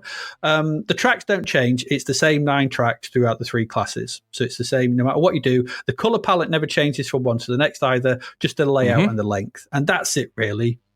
The visuals, they're okay. They're a bit bland. They certainly don't stand up to some of the better stuff we've seen for some time. Even things, if you go back to something like BMX Simulator, which was ages ago, that probably looks better than this with its nice shading on the banks and turns and the pedal, all that kind of stuff. This is really flat, but it's perfectly serviceable. I think serviceable, a bit bland, but serviceable. Simple colours and shading on the road, very simple car sprites. The screen scrolls smoothly in all directions, and you would expect that from Mr. Perkins, considering the games he's done. And the cars the important thing here is the cars do actually control pretty well. Bumping into the curbs and other cars is not as annoying as it is in many other types of this game, and it's easy to get back on track and moving pretty quickly. The spin control is a godsend, because when you spin through oil, if you don't have the spin control, you'll be facing backwards, and it's you got to turn around. If you have the spin control, you're facing forwards, and you can literally just drive through them, spin, and carry on driving. That's why it's a godsend. It's because you can just ignore that kind of hazard. So that's great. The issue is that the first 9 races here, they're dull, pretty dull and lifeless, and very easy. The game really only gets going at Class 2, and Class 3, which is why I've given you the password, is by far the most enjoyable part of the game. The faster cars, more of them on screen, and it feels more chaotic and unpredictable. And especially if you take one out with a missile, and you take out Kaelion, because it stays on the road, which I liked, as it's like an extra hazard. And all the other cars, the driver AI is not smart enough to drive around it, so there's massive clumps of cars as cars pile up around each other, and you try to sort of get past them, and it's actually quite a lot of fun trying to get past them at that point. The problem is that you have to trundle through the first 2 classes to get to the good stuff. It won't take you long, though. This is a pretty easy game, like I said, which also means you won't be playing it for very long. There's no multiplayer, which is a shame. So there's no 2-player split or anything, or even just doomed out or anything like that. And so 9 tracks, 3 difficulty levels, but you'll get through them pretty quickly. It feels like a game from a few years back in terms of looks and the way it feels. It don't feel like a 1991 game. I'm not quite sure why it's been ported, if I'm perfectly honest. It's not terrible, though, and it does play all right. The 62%... it's probably about right in that it's perfectly 2/3 of a decent game. It's perfectly fine, but you wouldn't come back to this very often once you'd made it to Class 3, which even then, because that's even not very hard to make your way through. It's just a bit on the dull side. There's a few more extra tracks, some different backgrounds, some extra bits here and there, and I don't know, a bit more challenge, and you would have a really good little game and a faster sort of faster enjoyment curve, because that first 9, having to trundle through the first 9 tracks is really dull. You get to the second one, it gets better, and the third one, I actually really enjoyed racing around the third one. It was quite a lot of fun, but it's workmanlike. It's not super, it's workmanlike. It's a 60% game. It's 2/3 as we've seen, but I've seen a lot worse in this genre. And I think it's better than the Hot Rod game we saw, which was the port of the other one, because I think this plays better, it's faster when it gets going. It's just a bit, it's just opening sections. Make them better, you've had a much better game. What did you think? Yeah, I mean, the C64 version of this was a bit of a bitty mishmash. The Amiga version's kind of where it's at. It was Sean Southern coded. It's a much better game. I mean, and there's a sequel on the Amiga, which is even better. It was easily one of the best top-down games on the Amiga, this, by miles. It was genuinely great. I remember playing it quite a lot. And this C64 version has a weird has a shoot construction kit vibe about the graphics. It's a bit odd. Yeah, I can see that. But as I said, the Amiga one I really enjoyed back in the day. This one, it was okay. You had to get to the third layer, as it were, the sort of the third tier, because it was just too easy on the first one and boring because of that. Yeah, exactly. And the graphics don't look very interesting either. They, just the quicker you can get to the meat of the game, the better. It just seems to put a lot of things in your way to do that, which is the most frustrating thing about this. And I think that's what you've alluded to there. It's just there's too much front and not enough back. And there's more. Yeah. There's actually more in the Amiga version. You get more race stuff. There's commentary on the race. There's loads of stuff like that. There's a lot more to it. Without that sort of taking that away, you're relying on the race logic to be a lot better than it is. Now, while the game plays okay, and there's nothing necessarily wrong with it, and the controls are okay once you get used to them. It just lacks the oomph that's needed. It's not interesting enough in the first levels to make you want to do better. When in actuality, when you get there, you're like, this is actually pretty good. Now again, I only played it one player. I enjoyed it quite a lot for what it is, but for 11 quid, I don't know. I think they just got it back to front. So yes, go in with difficulty. Go in with that third one with 8 cars. It's the kind of selling point of the whole thing. Go in with that, and maybe that's where you start. So I don't know. I quite enjoyed it. It was a simple enough idea done reasonably well. I just remembered the Amiga version quite fondly, and so this just felt a little bit like an also ran. But it's okay for a C64 top-down game of this type. It's not too bad, and it is. Most of the screen is the race, which is nice. It's not on like a little bit of the screen, which we'll come to later. So I enjoyed it. We will. Yeah, I just think 9 races to get through before you get to anything interesting is it's just a bit. Yeah, like, that's the problem. Just put some of that good stuff at the front. You need that. Yeah. I mean, it would have, if you'd have done 4 and then 7 and then 9, you'd have been like, oh, okay. Yep, you'd felt like you're progressing, but I don't know. There you go. Anyway, there you go. Supercars. It's not quite super. It's okay cars, I guess. Yeah. I guess is what I'd say about it. It's okay cars. That's it. That's it for this part. It's been a lengthy one. Obviously, The Last Ninja 3 has taken up the lion's share of that, but and rightly so. We're going to go away. We're going to take a quick break. We'll come back and see what was going on in TV and at the cinema here in the UK in March 91. So please do stay with us. And we are back. TV, as ever, the interesting world of 1990s TV. Is it, though? 1st of March. Graham, the monopoly on listings magazines ends. Yes. With the deregulation of TV listings. Before 1st of March, Radio Times published only BBC listings and TV Times ITV only. From 1982, they also included Channel 4, including S4C, in a pull-out supplement. However, from this day forth, they can carry listings for all channels.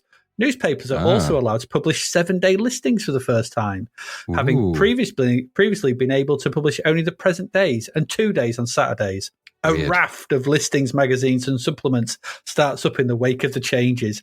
I honestly can't believe that there were regulations for what you could publish on what was on telly. I didn't even know that was a thing. Do you know why it was there, though? To protect the BBC? I don't know. I don't know. Why it's because they didn't have a clue what they were going to put on. Probably. They were like, what are we putting on tomorrow? I don't know. Just print today's only. It's just so weird that I just thought ITV TV, the TV Times was just ITV. I just thought that's the way it was, and the Radio Times was just BBC. I didn't even think there was regulation around it. It's so weird. Weird, stupid regulation. And all those listings magazines, and I've never bought a single one apart from at Christmas. Yeah, I only ever buy the Radio Times at Christmas these days. It's part of the tradition. Yeah, exactly that. But how weird is that? Can we publish 2 days worth of TV? No. Sorry, only on a weekend. Sorry, no, that's the rules. Yeah. I don't know. Yeah, but I remember actually thinking back. The newspapers did only carry 1 day's worth of telly. Well, people only used to buy the local newspapers, like the Evening Telegraph series of papers that don't really exist anymore, as such. But they only used to buy them some people just bought them for the TV pages, so you know what was on TV that night. Yeah, that's true. Crazy. Anyway. And then you can print 7. So they had to start planning 7 days in advance, obviously. Well, I mean, they'd always planned, hadn't they? Because Radio Times would be a week in advance. But anyway, 9th of March, while appearing as a guest on the ITV chat show Aspel and Company, singer Rod Stewart takes off his shoes and tosses them into the audience. Who throws a shoe? What's that from? I've been bugging me when I read it.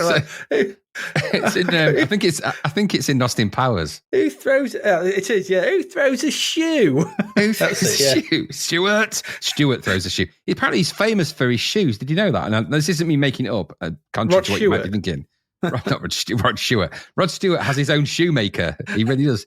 He has a Stewart shoemaker. He has a cobbler. Yeah, he has his own cobbler. He has his own shoe designer and cobbler, and all of his shoes are bespoke made. And not because he's got weird feet, just because he likes his own designer shoes. Maybe he's got webbed feet or something, or maybe he's got really wide feet. His toes splay out. He's sideways, like a lizard. he's got toes down the side of each foot. Oh, weird. He's bi-toed. He's just got 2 toes on each foot. It's like, oh, cover that up. It's like a bird. Yeah. It's like a... So, but anyway, Rod Stewart has a cobbler, and his cobbler is like his mate, and he makes shoes for all of his shows. He's a shoe maker, a shoe maker. He makes shoes. It's a kick shoe, shoe kick. Shoe. You got shit shoes on, you shitty shoe bastard. It's yeah. Anyway, he's got. You can Google that all day long. That's a true factoid. That is. I don't think. Well, okay. I'll take your word for it. I will. Do. I do. Don't anger the cobblers. Everyone knows that. You have a trusty soul. Oh, God's sake. 18th of just told you, don't anger the cobblers. 18th of March. Well, this gets a bit dark. ITV broadcast World in Action special, The Birmingham 6, Their Own Story. Right. A documentary that airs 4 days after the release of the wrongly convicted Birmingham 6 is later nominated for a BAFTA award. It is a World in Action special. I always like the opening credits for World in Action. It's like, quite dramatic, wasn't it? Anyway, I found the full show on YouTube, so I'll post a link if you're interested to watch that. It is very, very, very good. I imagine it is. Also, 30th of March, Frederick Wiseman's 6.5 documentary, Near Death, on life in a Boston intensive care unit is broadcast in full by Channel 4. It is indeed. That's a long stint for any TV channel to dedicate to one documentary, but I imagine it's quite an opus of a documentary. So according to IMDb, it says renowned documentarian Frederick Wiseman profiles the doctors, nurses, physicians, and patients at the Beth Israel Hospital in Boston, Massachusetts, as he watches medical staff work around the clock trying to provide care and comfort for patients, possibly experiencing the last moments of their lives, and console family members of the patient in addition. Christ. I mean, the weird thing is about that was obviously a big thing, but now, like, shows like 24 Hours in A&E and similar shows like that, they're just commonplace. It's just, we just have that all the time. People in terrible trauma all the time. We have Casualty for real all the bloody time. Exactly. Well, that was going to say they've even turned that into a soap opera, haven't they? The horror of the near death and life in an intensive care unit has been turned into some kind of soap opera where all of the doctors and nurses are all there tickling each other around the curtains and stuff. Around the Stewarts. And what's it called? Causality. So, that's how good old Causality, yeah. And Hobbling City. Hobbling City. Yeah. But so I find it weird that this was obviously a landmark documentary probably, but now it's just these kind of things are just, reality TV is just anything's game, isn't it? It's hard to find as well, actually, that 6-hour documentary. You better off just, if you stub your toe, go into an A&E department, you'll be there for 6 hours at least anyway, so you may as well watch it there. You will, and you probably end up in a documentary. Because there'll be someone filming it somewhere or other. There's that documentary, there's that show, isn't there? Dr. Pimple Popper. Don't want things like that. No. It's just a person obsessed with people popping things. I don't like it. Yeah, no one likes that. Anyway, new shows. There was 4th of March, Taking the Floor. Yeah, BBC comedy. Brian didn't last long. No, Brian dreams of being a professional ballroom dancer, but he hasn't got a partner. When Karen comes along, he thinks his troubles are solved. But have they anything else in common? No one cares. You can see from that premise that's at least a 1 episoder, maybe 1.5. That premise is going no further than that. That's its limit. No, it really isn't. You wrote that on a piece of elastic and stretched it, it would snap after 1.5 episodes. 12th, it turns out they didn't have anything else in common. Oh. No, end of communication. Who wrote this? They're supposed to have something in common that they get on with, to carry on the show. No, they don't. That's the whole point. You don't understand serial TV, do you? No, they don't. And people, they underestimated people's dreams as well. Dreaming of being a professional ballroom dancer, it's a 1.5 episoder. I'm telling you, it doesn't go any further. Or just go watch Strictly Ballroom. Yeah, well, they had something similar back then, didn't they? Strictly Dancing, whatever it was called. And 12th of March, you could have watched Jumble. You could have. You'd have hurt your eyes if you did. We've got an episode here that we found on YouTube. You found.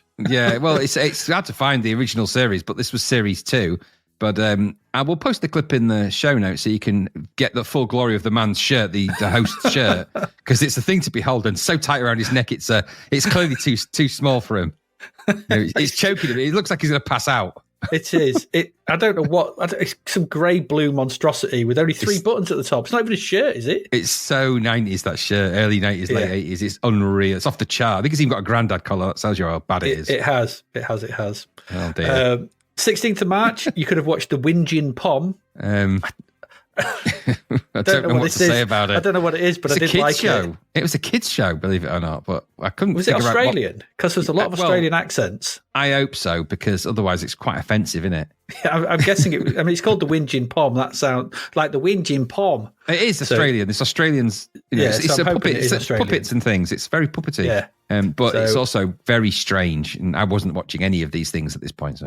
Maybe some of our Australian listeners could fill us in on whether the Winjin Pom was well received over there. I'll put the season 1, episode 1.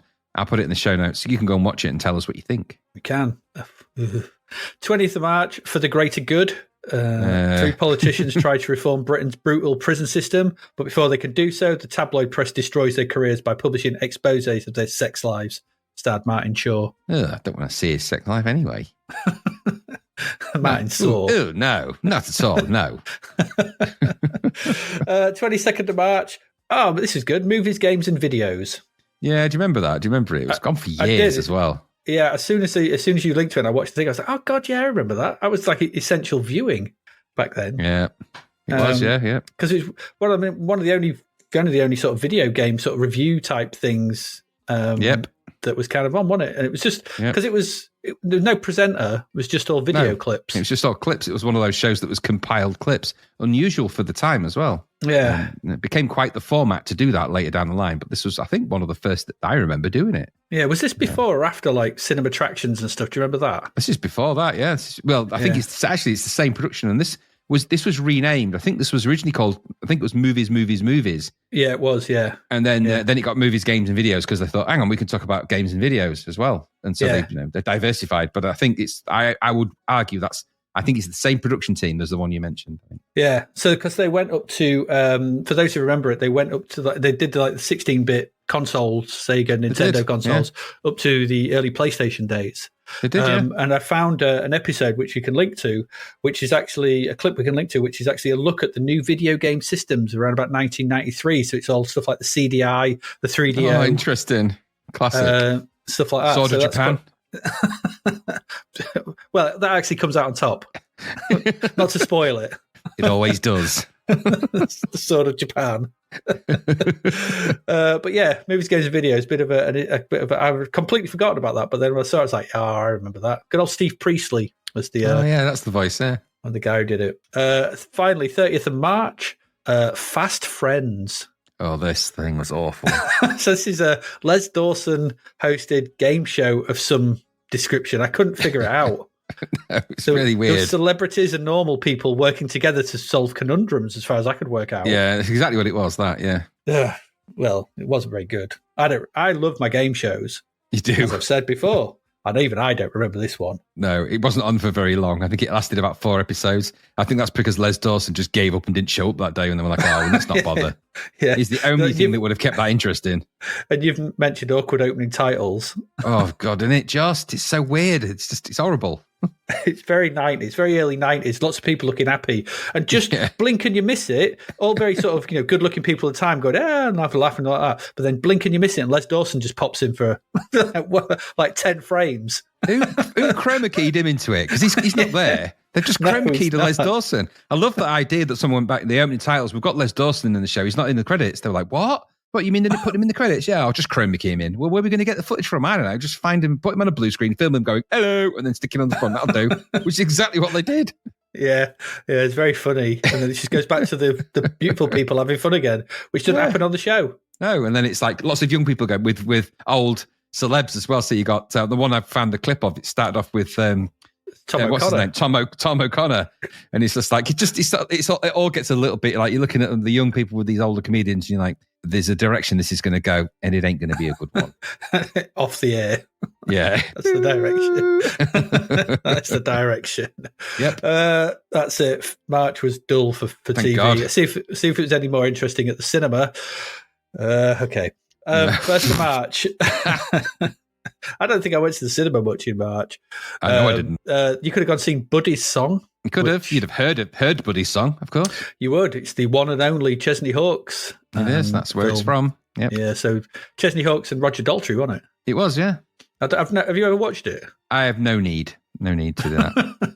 I don't need that in my brain. I don't need that. No, I don't need that kind of. No, I don't need that kind of earworm introducing into my life. No. If you didn't fancy that, you could have seen Green Card. Everyone was. It's Touchstone and their moving sort of rom-com-y period. And no, not. It's a Peter Weir film, which really threw me completely, actually. But it's not one I would have watched. Yeah, I knew it was Peter Weir. That big French dude, Gerard Depardieu. That's the one. Yeah, Mr. Depardieu was it with Julia Roberts, and Yeah. So it's just marriage for convenience, shenanigans, and will they won't they fall in love? Yeah, yeah. It's a time-honoured story, isn't it? Yeah. Turns out they don't. As soon as he gets his green card, he dumps her and runs off. He does, yeah, and runs off. Yeah, and just opens a boulangerie in Queens. A petit boulangerie. A boucherie. Yeah, one of them. Yeah, one of them. If you didn't fancy that, you could have seen Avalon. You could have seen it. Yeah, Barry Levinson. Barry Levinson. I've never seen it. Nor I. Sounds Polish Jewish family comes to the US at the beginning of the 20th century. The family and their children tried to make themselves a better future in the so-called Promised Land. That summary wouldn't have sold it to me back in the early 90s, I'm afraid. No, if it didn't have Terminators or monsters and stuff in it, I probably wasn't going to be tuned into that. No, and you certainly wouldn't have watched C'est la vie. You're right. You're absolutely right. Yeah, the July 1958 vacation on a beach in the Atlantic coast. Little Sophie, 8 years old, and her big sister Frederique suffer from the bad understanding between their parents, presenting the drama of divorce, which will not fail to occur. I think that's been run through a Google Translate, but what do I know? Yeah, it does feel a bit like that, doesn't it? That sounds like a translation. So. But again, a film I'm not going to watch. No, it's a film that once seen Best Begotten. Or Best Baguette, should I say. Best to beget that one. Yeah, beget that one. Yeah. Another horrible cliche. Or just give it to Gerard and his petit boulangerie. His boulangerie. It's petit boulangerie. Petit boulangerie. Mr. Depardieu, your boulangerie is the petit. Petit. We have a baguette for you. Oh, I've already baguetted it. Begot the baguette. 8th of March. Get on with it. But get on with it, yeah. Yeah. 8th of March is The Godfather Part 3. I don't know. Is it as bad as they say? I've only seen this once. Look, first one is good. Second one is really good. Third one, not so much, because it's basically a rehash of the first film completely. They replace one character with another angry, younger version of the same character. The same kind of situations are recurring. No, it's just the only thing in it is Al Pacino looking kind of old and miserable, running around going, "What do you mean?" Huh? And doing a lot of that kind of acting. They pull him back in just when he thought he was out. Yeah, just when I'm out, they pull him back. And I don't know, is it a worthy sequel to them? I suppose it's a close off to the three films. They are magnificent in their way, but it's just lost its way a bit, that one. Was it? Because I don't know this, so I'm going to ask this. It's a genuine question. Was it based on a book? Did Mario Puzo write Godfather 3? I believe it is. I believe it's all based on I think it's all based on a book. I genuinely am not 100% on that, but I think it is. I thought the first two were. I thought that was The Godfather and Godfather 2. I didn't know if you did a third. I could because obviously the second one is based before the first one, isn't it? Most of it is in. Yeah, wraps around it, doesn't it? Yeah. Yeah, because it's De Niro playing a young Vito Corleone, isn't it? Vito Corleone, yeah. So. But this one is kind of the carry on from the first movie a bit and a bit of the second one. But it just sort of loses its way. And it's got Sofia Coppola in it. She famously was criticised heavily in this for a bad acting. She's not terrible. That bad in it. Well, she's not that bad. But she, in the context of the acting, I mean, she underacts because everyone in that is shrouded in the overacting of Al Pacino. And how could they not be? You can hear him from here when you put it on, and that's when you put it on in your house. He's that loud. You're watching it, so it's just a bit of a gregarious and unfortunate follow up to a series of films that had quite nice, nuanced parts to them in terms of how they dealt with that kind of mafiosi, and just took it down to a stupid level where you got helicopters gunning people down and stuff, and unnecessary. So. No, if you didn't fancy that, you could have gone seen Fear. Well, it's a TV movie, wasn't it? That. Yes, obviously got a cinema release over here. But I do. The thing that I remember is I remember that video cover, which I remember the cover, there. and I have to say I'd never seen it, but I looked at the premise, and I thought it sounded pretty interesting. I thought that's actually quite a neat idea. Sidekick Casey Bridges helps police solve murders by mentally linking with the murderer. Then she discovers a murderer with the same talent who wants to share the fear of his victims with her. That's actually a pretty good premise for a Michael Mann's type movie, that, or somebody like that, or it's got good vibes. That I think I watched it at the time. I remember nothing of it. I think I watched it because it's got Ali Sheedy in it. Yeah, it rung a bell. I think I had a bit of a thing for Ali Sheedy back then, so I'd have watched it. Yeah, I mean, give it to David Fincher, and within the Seven style, you might have had something there. Yeah, you could have done. A bit too early for that, though, but anyway. 15th of March. Awakenings. Set your heartstrings for tugged. Indeed. Totes emotion, that one, isn't it? Totes emotion. Yeah, it's good performances from De Niro, as you said. Robin Williams as well. He's on full-on Robin Williams sweet face mode, though. Yeah, he does that wide grin, yeah. He's got that, he does that when he's doing his nice face. He does. But it's a very good film. I mean, it's based on a true story, isn't it? About a doctor who was they had shut-in syndrome or something, didn't they? They were basically, these patients they didn't do anything. They were just, I thought there was something about them that they just basically couldn't come out themselves. I thought it was something like that. I'm not a doctor, so I just remember that they just didn't do anything. So he was giving them some, they got given some test drug, didn't they? Some drug that was experimental medication, yeah. Yeah, and it brought them out. It fixed, they were able to not live normal lives, but it could actually speak and talk, and and then eventually my understanding is relapsed. Because the drug got banned, the drug got taken away, then it didn't get approved, so they couldn't. Yeah, I think it doesn't get approved, and I think it's because there's some of the effects were quite extreme. I can't remember the full videos, but I think that's the reality, and the film plays on that. Of course, they wake De Niro's character up out of his frozen state because they freeze essentially. And he becomes quite, talkative, and he gets to know Robin Williams' character. And then, of course, Robin Williams has the very difficult decision to slowly let him freeze back up, which is quite sad to watch because as he's taking his medication and it starts to become less effective, he starts to develop the symptoms of his illness again. And it's quite amazingly acted by De Niro and quite devastating to watch. Penny Marshall directed that. Yeah. It's encephalitis is what they've got. Encephalitis, yeah. And interestingly... Penny Marshall played Laverne in the TV show Laverne and Shirley, which I didn't know. Yeah, I've never seen Laverne. I've heard of it, but I've never seen Laverne and Shirley. Well, it was an offshoot of the Happy Days because they married Fonzie, the pair of them, in a jokey episode, and Richie. So Richie married Shirley, and I think Fonzie married Laverne. And then they became a spin-off show with Laverne and Shirley, and that was Penny Marshall, who then went on to direct this. How mad. How weird. There we go. She directed Big as well. She did, yeah. If you didn't fancy having your heart tugged, you could have gone seen Blood Oath. Yeah, early Russell Crowe film, that. And Brian Brown. Yeah, he's in there. Oh, Brian Brown.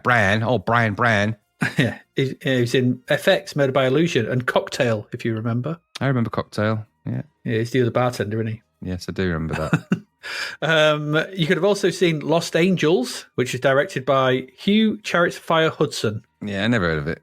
So I wouldn't have seen it. Nope. No. Or you could have seen Coming Out. A young teacher in East Berlin struggles with accepting his homosexuality. Don't see that necessarily making it to many cinemas in the area we were in. No, I can't see that being at the ABC in Freeman Street. No, maybe might have made it to the Whitgift. Maybe. It might have done, yeah. But I don't know. I went to see it. 22nd of March, there was American Friends. It's not a good month. Michael Palin, yeah. Yes. Is it a costume? Is this some kind of period costume? Yeah, exactly what it is. Yeah. Rubbish, boring. Yeah. Oh, I say, Marcy. Oh, what's happened there? Someone's in the drawing room. Close the door, Marjorie. Absolutely. That kind of thing. This tea has gone from hot to slightly tepid. Oh, very sorry. What do you do with those teaspoons, Derek? Absolutely. The fire, it's about to go out. Yeah, that kind of thing. Poignant metaphor there for their relationship. Yes, it's what it'd be looking. You'd see the reflection in his eyes for 10 minutes. Absolutely. If you didn't fancy that, oh God, don't say you won't see this. Look Who's Talking 2. No, I bloody well did not. Rubbish. Who green lights that kind of garbage? It's absolutely devoid of any merit and astonishing that it even got made. Because Luke Who's Talking made a boatload of money. Yeah, but it shouldn't have. And this film is an abomination. It's so horrible. Even the trailer is bad. It's like really bad.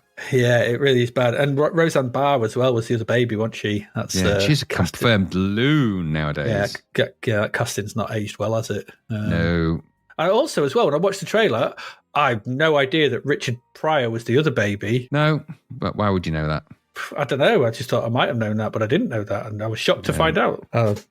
Anyway, no, dreadful film. Life is Sweet was also released 22nd of March. It's the Mike Leigh film. It's a good example of Mike Leigh, actually, that sort of slice of life films. Bit depressing, actually, but it is, it is quite good. It's almost documentary style, really, that, actually. All his films are depressing and like Generally that. speaking, yeah, they are a little bit. There's always a moment of comedy, but it's always like by the end you're like, ugh.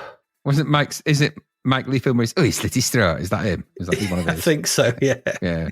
That might be that one, actually. It might be that one. He's got to kill a sheep, hasn't he? Yeah. He slit his throat. He slit his throat. Oh, God. Oh. I can guarantee right now that Gary's laughing. Yeah. True. You're laughing, aren't you, Gary? Also, if you didn't fancy that and you fancy something a bit lighter, you could have seen the Jetsons, the movie. But that had no currency in the UK, I don't believe. It didn't, did it? I don't think the Jetsons were ever a big thing over here. We didn't give a shit about them. It was the Flintstones of the future. That's exactly what they were. They were just the Flintstones, but set in space in the future. Yeah. Same sort of style and everything. Yeah. 29th of March, there was King Ralph. We wish there wasn't. That film is utter garbage. Never watch it. I don't think I've ever watched it. I think I've seen bits of it. It's so bad. So it's the one where the royal family get killed, isn't it? And yeah, they all get electrocuted right at the beginning. That's on the trailer as well. So it's just like, that's not a nice thing. I mean, and then whether the opinions of the royal family aside, it's still not a nice thing to start any film off with. Stupid. They trace the next bloodline to this John Goodman, guy in who's America. Too old to be the character he's trying to play. Way too old. It's like it comes over as really bad. It's like a bad dad version of a "Hey dudes" kind of, It's that bad. It's honestly that bad. And Peter O'Toole's in it, for goodness sake. I mean, he must have got paid a lot. He must have got paid a lot though. Yeah, so bad. Yeah, true. It's like what Michael Caine said. Michael Caine said about Jaws 4, isn't it? Yeah. They said to him, have you ever watched it? Have you ever seen it? And he went, no, but I've seen the house that it bought my mum. Yeah. Fair enough, yeah. Or something like that. Or something, yeah. Yeah, probably. If you didn't fancy that, then there was Desperate Hours. Yeah, Michael Cimino film. So. Yeah, I mean, I watched the escaped con on the run from the law, moves into a married couple's house and takes over their lives. I watched the trailer. It looks exactly like you'd expect from an early 90s, late 80s thriller. Yeah, it's a remake as well. A remake of another film. Yeah, it probably is. Is it like an old noir one or something? Or? Yeah, exactly that, yeah. Yeah, it's got Mickey Rourke in it, I think, isn't it? Mickey Rourke. Yeah, or Ricky Mork is cheaper and much more available alternative. Absolutely. Ricky Mork and his sister Mindy. Yeah, exactly. They are available for parties, bar mitzvahs, acting. Mindy Mork. Mindy Mork, life coaching. They're available for all of that. All that, yeah. If you didn't fancy that, there was The Big Steal. Never seen it. Might be good. I don't know. Do you know? What is it? Who's in it? Let me have a look. Nobody great. To impress a girl, a shy teenage boy buys a used Jaguar. Yeah, I didn't see that. No, it's got Ben Mendelsohn in it. He's good, but I don't know maybe it's good. It. We don't know. We just don't know. I don't know. I've never heard of it. And finally, to end the month, there was Golden Braid. This sounds weird. Yeah. When a man discovers a golden braid hidden inside an antique he has purchased, he becomes obsessed with the fantasy of a love affair from time past and the woman he imagines the braid belonged to. Yeah, Australian film. Again, never heard of it. I sense a film with Channel 4 triangle in the corner for some reason with that. Quite possibly. It could be a comedy. No, I'm sensing it. And in fact, I can say that about 22 minutes in, I was right. I was right about that. There's an actor called Paul Chubb in it. Anyway, that's it. I can honestly say that that's probably one of the low points for TV and film for a month we've seen in a while. Sorry about that.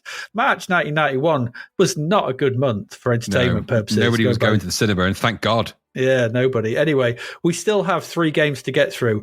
Maybe things will turn around and it'll all be great. You never know. You never know. You never know. Stay with us, and then after the break, you too can find out. See you in a bit.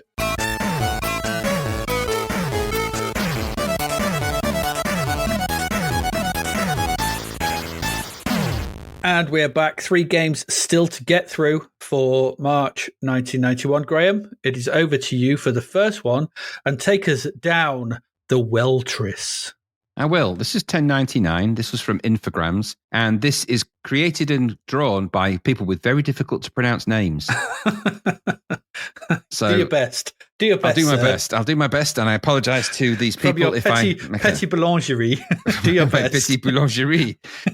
So it is Infogrames, of course, and it is a French company, I believe. Yeah. So this was coded by Andras Erdely and Andras Pol. He did Scarabaeus. I don't know if you remember that. Oh, wow. Yeah, I do remember that. And also, this was coded by Tamas Kovac. He did The Simpsons. I don't think we've got to that yet. The graphics are by Zoltan Lengel, or Lengiel. So there you go. Now, they didn't do anything mostly apart from this. So now, Welltris was the first proper, official Tetris sequel. And it was designed by the original designer of Tetris. That's Alexei Pajitnov. Wow. Didn't know that. And also designed with Andrei Zuganov. It retains the game's falling block puzzle gameplay, but extends the pit into 3 dimensions, while the blocks remain 2-dimensional, the board viewed from above. As the blocks descend into the world, they can be rotated or moved left or right along the walls from one wall to another if desired. Once a block reaches the floor, which is an 8x8 grid, it will slide as far as possible until stopped by an edge or another piece. Whenever the player completes a solid horizontal or vertical line, it disappears and the remaining squares slide to fill the open space. If a falling block comes to rest with any part of itself still on a wall, that wall is temporarily frozen. No frozen blocks can be moved onto it during this time. Freezing all 4 walls ends the game. Welltris was originally released for MS-DOS and Apple Mac, and later ported to 8-bit and 60-bit home computers, including Amiga, Amstrad CPC,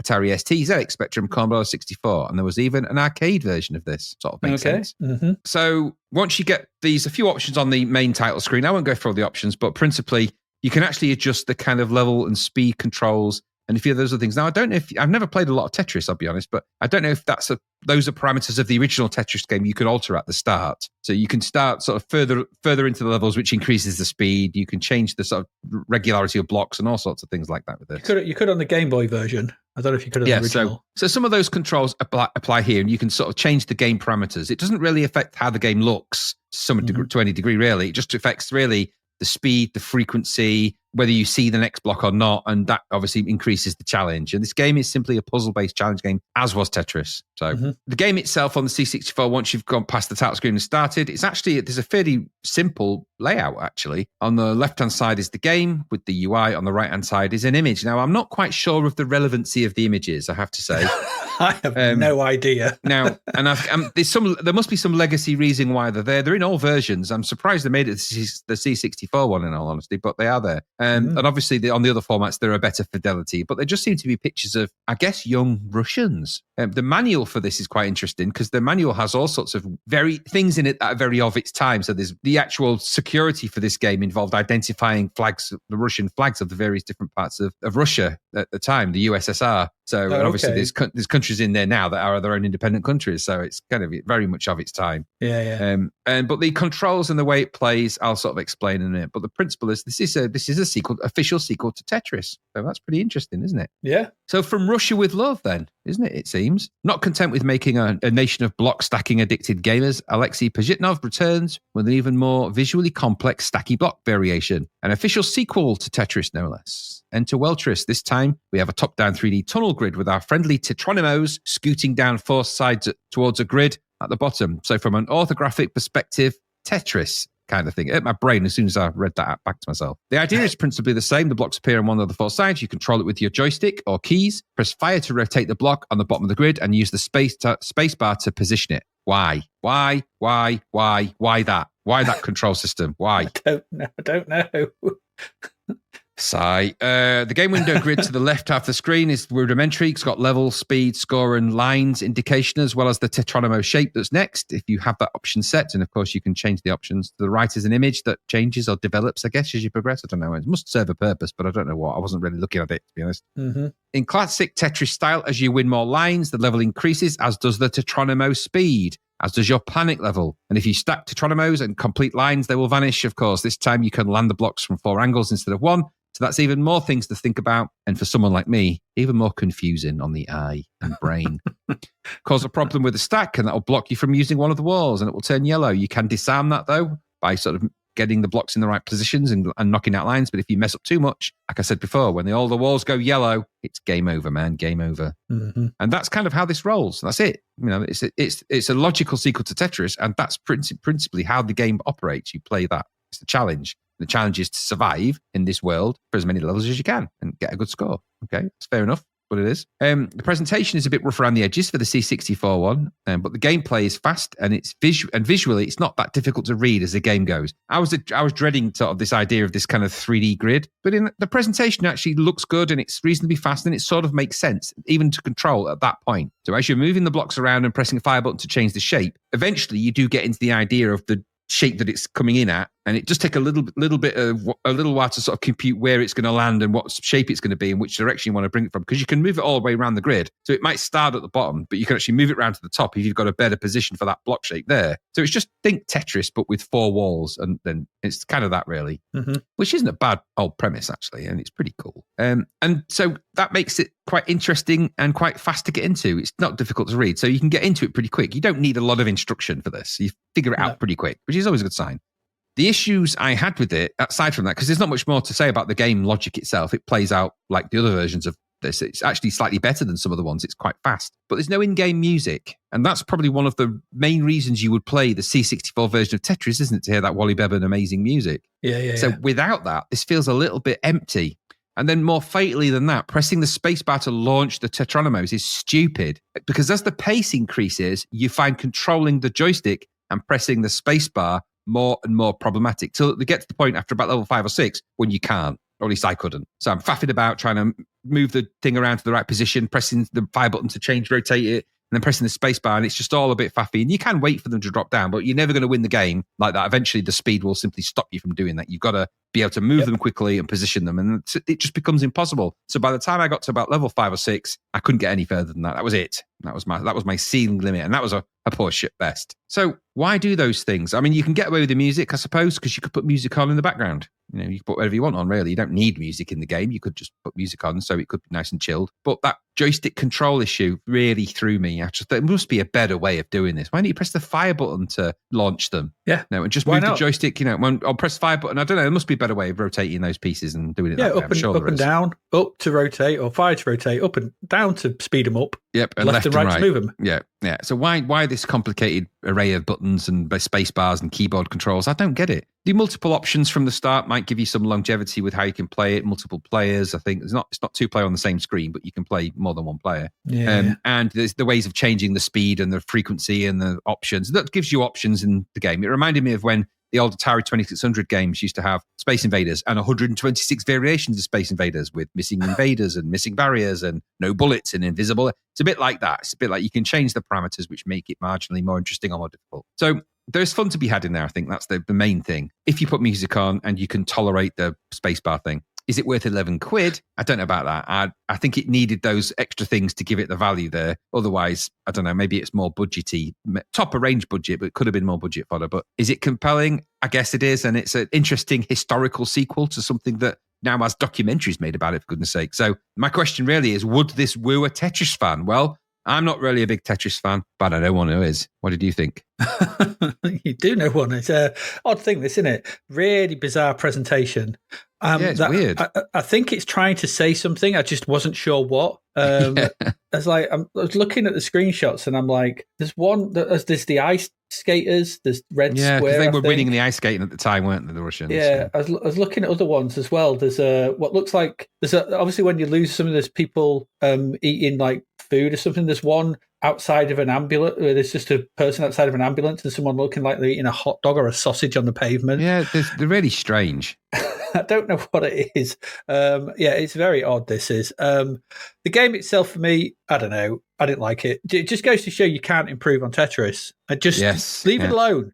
The 3D well effect, it is quite nice, and it does work, and it moves all right.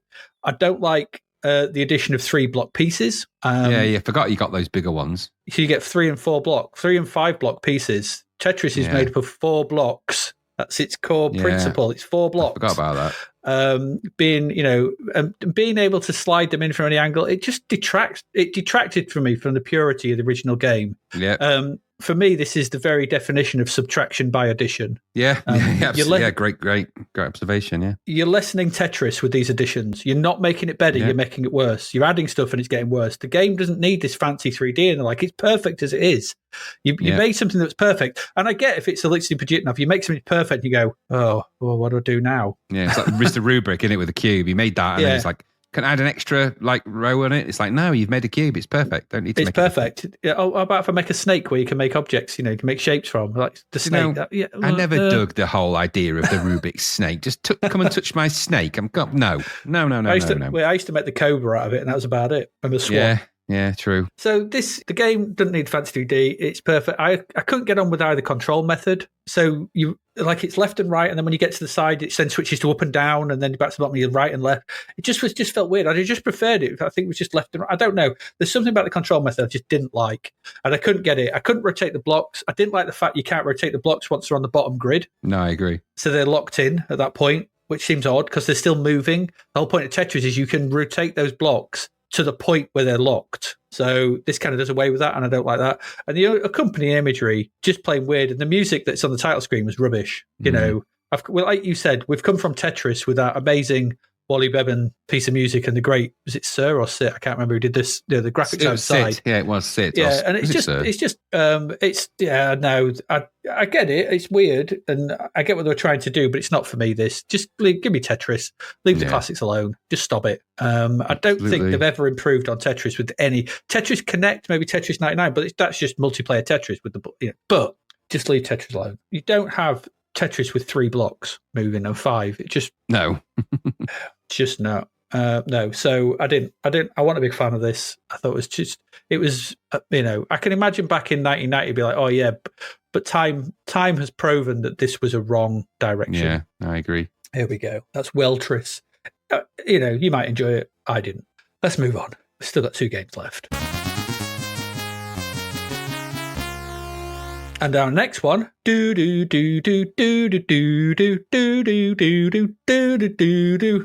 Heroes in a Half Shell. Turtle Power. Yeah, it's Teenage Mutant Hero Turtles here in the UK. Teenage Mutant Hero Turtles. Still, even though they've got Last Ninja 3. Stupid. The first outing for the Ninja Turtles. Sorry, the Hero Turtles on the C64. And, well, it's not a great start.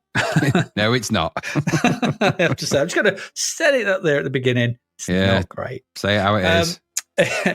If you don't know who the Teenage Mutant Ninja Turtles were or are, then I'm just going to read this. This is a description from the Teenage Mutant Ninja Turtles fandom wiki. Ooh. This is it says the TMNT were once ordinary red-eared slider turtles born in a pet store in New York City. When they were infants, they were adopted from the store by Hamato Yoshi, an exiled ninjutsu master and last leader of the wiped out Hamato clan. When their soon-to-be father walked past a strange man, a Krang droid, he found something odd about him and followed. Unfortunately, Yoshi gave away his position when he stepped on a brown rat's tail. The Krang found him and attempted to kill him, but Yoshi fought back hard. In the end, the Krang dropped the canister of mutagen ooze they were holding, mutating Yoshi into a humanoid brown rat by the name of Splinter after having to have stepped on that brown rat, and the turtles into a humanoid red-eared sliders after having to have came in contact with Splinter when he was human. I don't know who wrote this. Splinter knew they would never be expected in society, so he took them to the sewers, made a home down there, and made the 4 turtles his children. Knowing the world will be dangerous and there'll be a time when they want to explore the outside world, Splinter trained the boys in the art of ninjutsu and gave them all names from a Renaissance art book that he fished out of a storm drain. Anyway, there you go. The reason I went there is that that there is no mention of that in the instruction booklet. Considering this is the first Mutant Ninja Turtle game on the system, you'd think they'd write something. Who were the Ninja Turtles? Who are they? I mean, we've had the film and stuff, so you put something in. Considering we've just had that, overblown nonsense from Mark Cale and that lot. We'd put something in, wouldn't you? You'd write something. I don't know. You would. I don't know. No one cared probably at this point. The other odd thing here is that this game has loads of credits. Loads of credits. It's published by ImageWorks and created by Unlimited Software Incorporated. An interesting developer.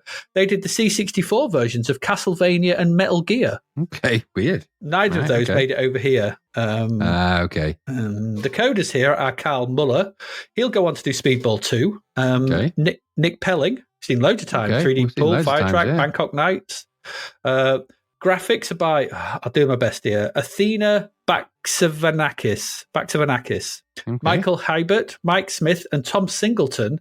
And the music is by Ivan Allen, Chris Hatlalid, who we've seen before, and Mike J. Sokurka. I'm guessing it was Chris Hatlalid because he's done loads of other stuff. I think the others are only credited with this. I don't know if they did music on other versions and it's just in the credits or something. I don't know. Right. A lot of people, though, for this. That's a lot of people.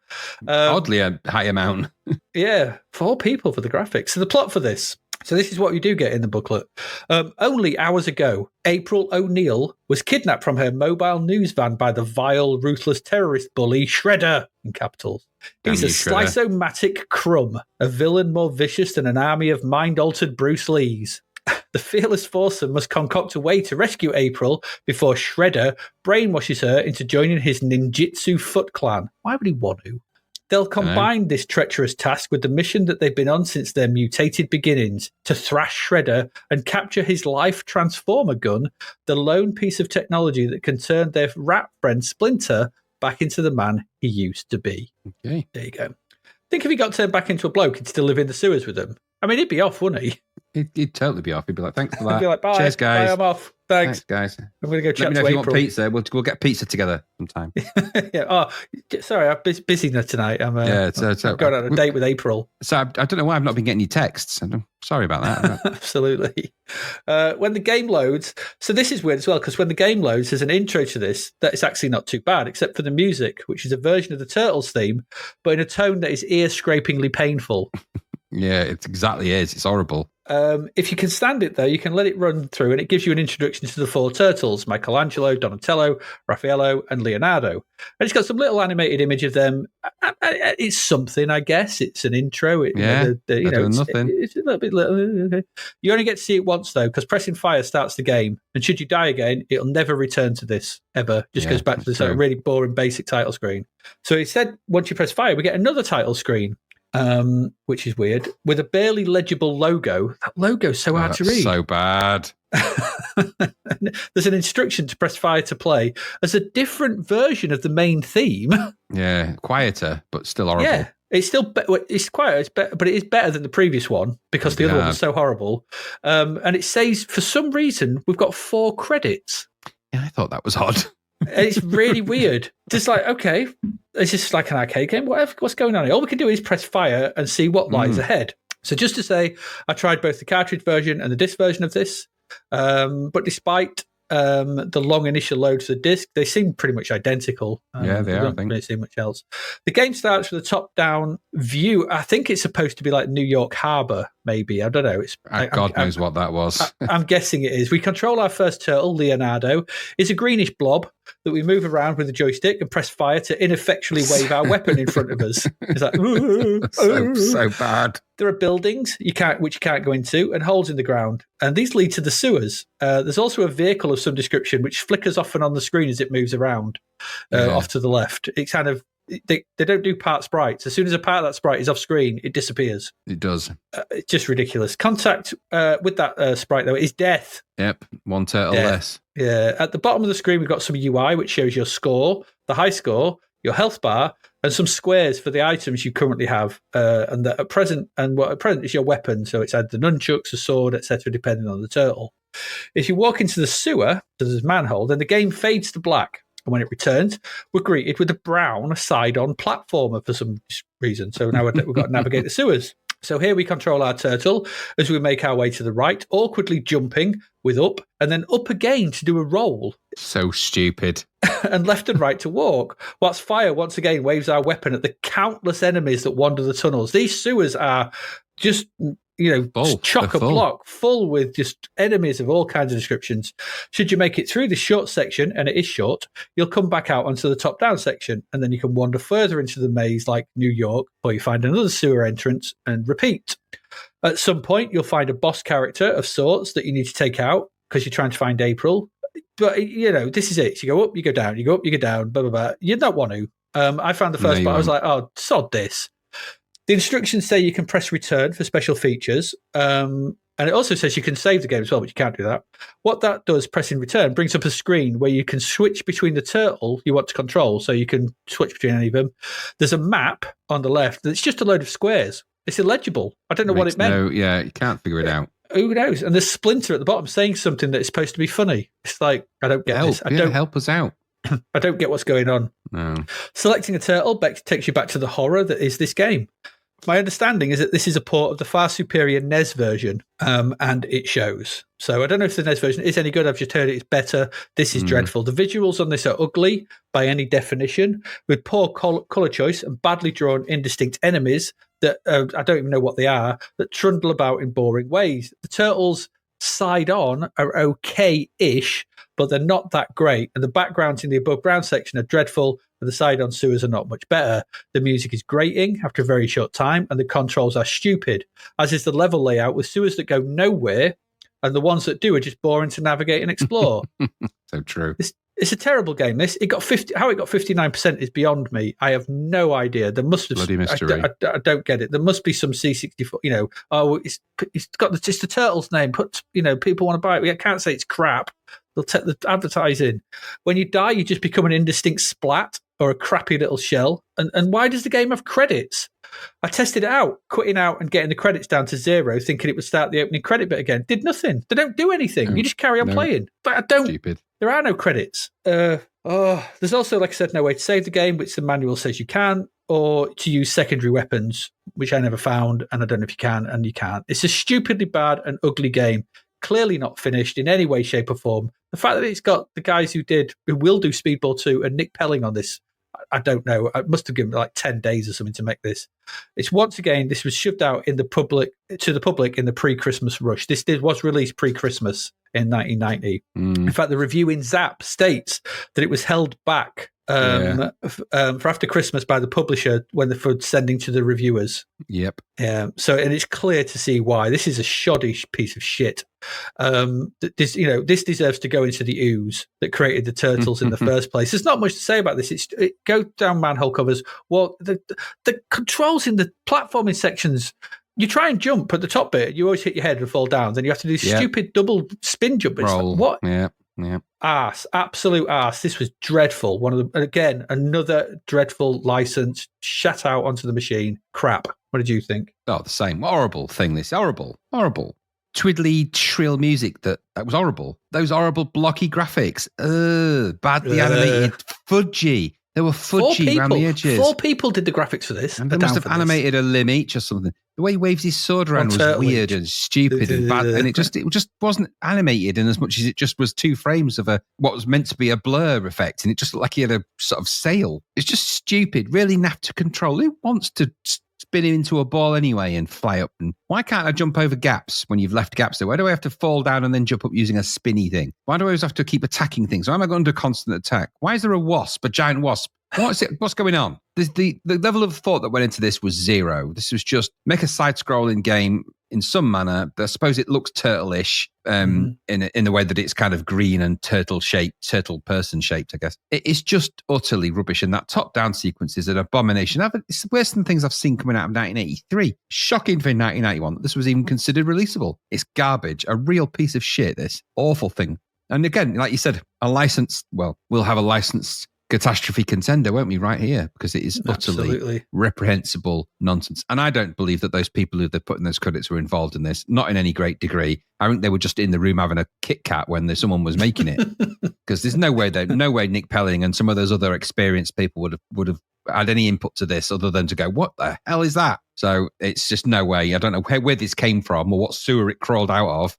But the only turtle it would give me was the wrong kind. So off you go. Get lost. Go back down the bog where you belong. A turtle's head of a game. It is. Bog off, boggy. Bloody rubbish. I couldn't believe it when I was playing it. I was like, this is so crap. Yeah. So crap. There we go. That's Teenage Mutant Hero Turtles. $12.99 it was as well. Imagine getting paid 13 quid for that. Aye. Oh, there we go. let's move on to our last game for this month.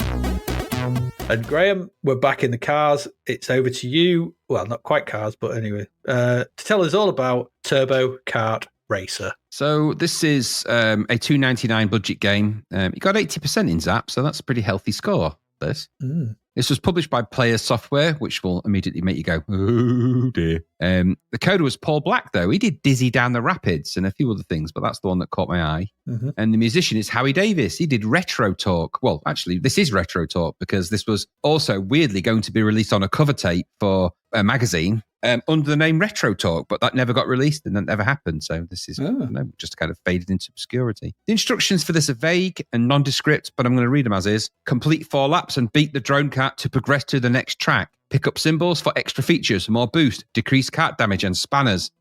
Your kart flashes to indicate you have caught a symbol. This is useful if 2 karts go for 1 spanner. Steal 2 karts, 1 spanner. No, don't. That's a film I could get into. I don't think I'd ever want to see that. Steal spanners by colliding with the grey drone kart. It flashes to indicate it has a spanner. This game is obsessed with spanners. This wins the award for the most times I've ever said spanner in a short space of time. You can also gain more spanners from a player who has lost, then race, providing they have any. Okay. Use moving walls to skip sections of the track. Avoid popping posts. They destroy your car. Also, avoid collisions with the kart. It slows you down and later on it destroyed your car. If your car is destroyed, quickly position it on a safe section of track. Spanners. All right. Spanners. It's all about the spanners. It's a weird game, this. It's weird. It's a weird combination of things that probably shouldn't have been made. So firstly, I've got a feeling that somewhere in the background of this person's coding is a demo maker or someone that's made demos, because this has demo code written all over it. Yeah. So when it starts, the title screen is a weird demo-like title screen with a Turbo Kart logo going backwards and forwards over some green mountainscapes and then the word racer in some kind of medium res font. It actually looks all right for that. Then the colour schemes are off the chart crazy, but very Spectrum-y, I think. So there's probably somewhere in the background lurking around. I didn't check what other games this was released on. Maybe Spectrum, looking at that. Certainly looking at some of the other graphics in the game, there may be a Spectrum or other version lurking in there. Anyway, so you'll get that title screen, you'll get the bouncing logo effect and everything else. You'll think you're looking at a demo, but you're not. And then you get the kind of colourful, if somewhat disjointed presentation. The music is good, actually, but completely out of context. It's like, it may as well not be. It doesn't belong in this game at all. Mm-hmm. It's quite a jolly piece of music. Doesn't really inspire turbo or kart racer or anything to do with that concept, but it's jolly enough as it goes. And then when you go from that screen, you press fire, you get to the play option screen, which is a screen filled with racing karts or multiplexing all over the shop. There's karts everywhere. There's lots of them. And also I found at this point, the controls for selecting things are very twitchy. I don't know if you found that, but maybe it's the emulator or something, but they were very twitchy. So you can choose 1 player, 2 player, track demo, control mode, practice, edit names, and title screen again. You want to go back to the title screen. Weird. And you use up and down on the joysticks to select those things. Okay, fair enough. Fairly straightforward, actually. The game starts, and then we've got an odd-looking thing in front of us. Now, considering this has potentially got demo code behind it, something went wrong here. Something went badly wrong. Top left is your player window, the classic top-down view. So this is in the super, what do you call it? Super sprint mode, really. It's very similar, actually, in many ways to Supercars. Yeah. So this is not so Supercars, I think. Distinctly less than average cars, really. So the top left is the play window for you and the classic kind of top-down view that we've seen in Supercars, but smaller. Below that is the top-down view of the other racers, which is, I suppose, more useful for 2-player, but in 1-player it seems completely redundant because you don't really need to see where they are. What use is that to you anyway? No. To the right of both of those is the god-awful blocky UI with damage and boost indicated and some kind of pixel map thing in giant blocko vision. So I haven't seen that kind of commitment to large-scale block writing for a while. That's very, very, very Atari, I think one might say. In the middle, you've got an indication of laps. So you've got the number of laps you've done, the number of laps the other player has done or the other person on the track, and then the laps the other one's done. They haven't lined them up properly, which really, really annoyed me greatly. So I can't tell you how that's, even though I'm not looking at it right now and it's annoying me. The track is detailed in a similar way to the way. So the track is bigger than the screen, that your viewing window, and it's very similar in the way it looks to Supercars, has to be said. So you're on a track, grey track, green trees, and that kind of thing. And the racetrack it's much tinier though. Cars are tiny little, almost amoebas, really, and everything's tiny. So it's obviously you're playing this game from 20 miles above at least, and obviously the idea is to race round the track. And win the race over a series of laps. Why wouldn't it be? That's the kind of the thing. So you'll start the race and it'll begin and you control your car with a joystick. I say control, it felt really awkward to me and laggy. You essentially move and steer with the directions on the joystick, and that's not necessarily a bad thing. So pushing up speeds up and goes up. Left means you turn left and go left as long as you keep pushing left. Yeah. You get the idea, right? So it's directional. Directional, yeah, which is unusual for this kind of game. Normally they're not, but this one is. And so it sort of feels more natural when you get to a corner because you say you go into a right-hand bend, you turn right, and your car will automatically turn, and then it kind of speeds up. And that sort of works. That's the idea anyway. But you will find yourself going really wide all the time on all the corners. Yeah. Clipping the edges of things all the time. Or weirdly, the tunnel entrances, which seem to have really bad collision detection on them. So it'll either stop you when you do that, slow you down, or your car will blow up. Okay, that's it. If that happens, you position yourself back on the track, miles behind everyone else, and then you press fire to carry on. You'll never catch up the other racers, so don't try, because it's impossible. You won't. They've once they're past you, they're long gone. Got no chance of catching them up. You're done. And so really the rest of the time is kind of spent whizzing around a small corner of the map, trying to sort of figure out the best route. You're never going to catch anybody up. There are things you can collect, spanners that you can collect. Lots of spanners. Lots of spanners. Can you do anything with the spanners? I don't know. I didn't really get that far into it because I was busy trying to sort of control it and anything. Like I said, I found myself hitting things more than I should do, getting stuck on cars, oil slicks to slow you down, and everything in this game. Just as soon as you hit something that slows you down, that's it. You're going to lose the race. So, when you get to the end of the race, and if you do get to the end of the race, it's more of the same anyway as you work your way through with the rest of the tracks. I've no idea how many there are. Probably too many, really, for this type. At the end of the race, whether you win or lose, you are presented with a horrible Spectrum-looking image of the winner's podium, and then some more jolly interstitial music, and off you go again. And it just says grey CPU, blue CPU, and then your name and the position you were in, because it's the three races in the game, you and player A and B, I guess. Yeah. So this is budget, and so there's that, I guess. And some of the graphics are horrible, really horrible. The main game does play fast, I suppose, and you might have a fun two-player game, maybe, at this budget price. You might. I guess you might. I found the display too chunky and clunky. The display was erratic and the controls were lumpy. So clumpy, chunky, and lumpy, they're not my favourite things.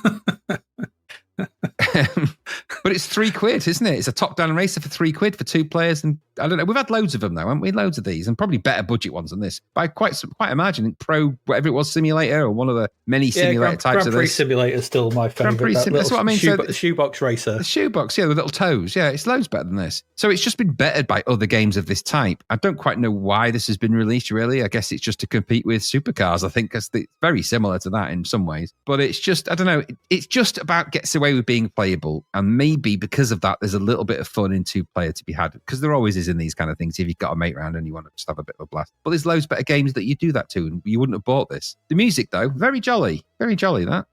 Totally not suiting to this game, but quite jolly. And, I thought, that's quite happy. It's quite, like uplifting, actually. But don't look for complexity or anything like that in this game, because you're not going to get it for £3. It works. That's all you get for £3. Yeah. It's derivative and cheap, and that's it. It's not amazing, nor is it 80% either. This is around, I'd give this 40 to 50, maybe even 60 at top end, but nowhere. It's just middle of the road. It does what it does. There's not really any frills to it. In fact, less frills than there is. There's loads of stupid, pointless front end whiz-bangery that is literally could have put more of that code should have been in the game, less at the front. It ain't terrible. You might play it a few times with your mate, but you're never going to be. You'll be sat there going, why didn't I get the other one that was better? And it's not going to win any awards. Certainly not in this time, not in our time. But what did you think? Yeah, I think the weird thing about the release of this is that I think it originally originated on the Amstrad. There's a Players release in 1990, then there's a Spectrum release in 91, and then we've got this as well. So I think the original, which again would explain it, because the Amstrad version looks exactly like the Spectrum version, similar, there you go. Similar kind of thing. So it's fiddly, isn't it? Fiddly and tiny little kart racer. Yeah. But it has got some decent options, and it's got a decent enough little two-player mode, but it's just it's too hard in single-player mode to allow you to get into it. Like you said, you make a mistake, they're gone. And you're like, oh, okay. Yeah. The cars are gone. there are different control methods. There's the one you described as the other. There's, I think it's arcade, and then there's professional or something, or sim. One of them, the other one is the standard one. So it's fire button and left and right turn. I did try that, but I can see it. So that's quite nice because you can actually, I think you can pick them as well for player 1 and player 2. Yeah, you can. So you can have your own control method. That's good. That's good to see in a budget game, even a full price game. That's quite good. Yeah. The visuals, well, they're okay. I mean, they're a little tiny. Scrolling smooth, I guess. I just wish you could see a little more of the track. I'd have actually preferred it if it was a bit more zoomed out because the actual the playing area is so tiny because so much of the screen is taken up with the bloody UI. Massive text just taking up so much of the screen. It's weird. You're like, give me more play area, please. And I just wish as well that your car was a little more robust, or your car, because I was just exploding at every second turn. Yeah, exactly that. Because you've got to use your boost to keep up with stuff, but as soon as you use your boost, you can't turn, and so you're just dead. So you'll just be careering into the walls every couple of seconds and blowing up, and that becomes frustrating. There's some nice presentation, like you said, and then the weirdly Spectrum-esque, as you noted, victory screen. That's okay. Okay, fair enough. But it just got the word C64 emblazoned all across it. It does, yeah. It's really in odd. Spectrum style. It's like, what? Who did that? And there's some okay music. Okay, as you said, music's okay, but I don't know if it fits this game or not. I don't know what game it was for, but it wasn't this one. No, for a budget game, I guess it's okay, But, you probably... Grand Prix Simulator is better. If you manage to get a grip on the handling, maybe. The Zapped review says if you do get a grip on the handling, then it's actually pretty good, but I didn't, and I just found the single-player mode was just too punishing to really keep me entertained, and I was like, nah, it's just too much, and it's an interesting attempt. I dig the fact that it's split-screen, two-player. Yeah. That's always good to see in these games. I mean, that's better than Supercars was, but, neither of the top-down races these days have, they're both beer. So this was £3 is its saving grace. Yep. And there you go.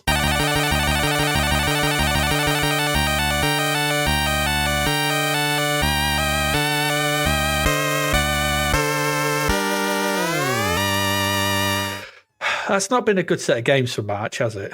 Not really. I mean, even the ones that were supposed to be super great weren't really that great. No, because this week we looked at Last Ninja 3, missing the magic. Missing its ninja-iness. Yeah. It's absolutely. The definite ninja there.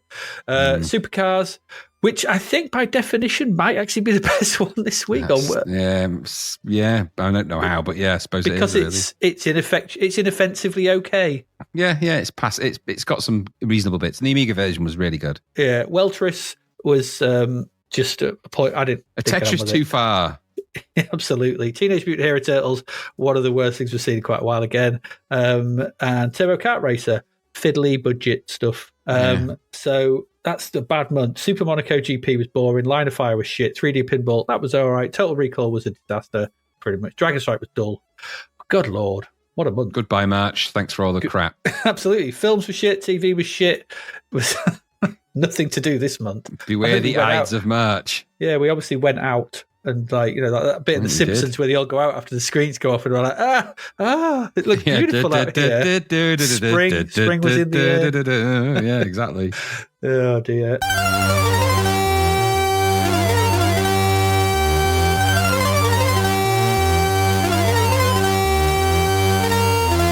There were some budget releases covered in this month. There was Eliminator for £2.99. Good game, that. Not bad for £3. Yes, Prime Minister for £3. No. Firelord for £3. Yeah, it's not bad. Good music, if a little twee. Yeah, Ranorama for £3. No, that wasn't so good as I remember. It was odd. Batman the Cape Crusader for £3. That's bargain. Not bad. Yeah, that's not bad. That's good, that is.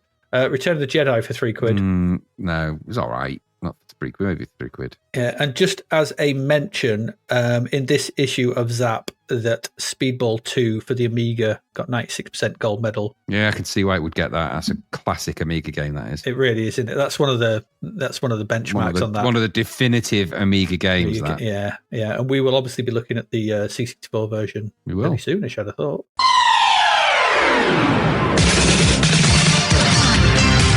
Charts for the month. According to CMVG, let's carry the countdown down from number 10. In at number 10, Graham, there's Gaza 2. Oh, God, I don't remember Gaza 1. No, we never looked at it. I don't think it got released. I've seen it, but never hit anywhere.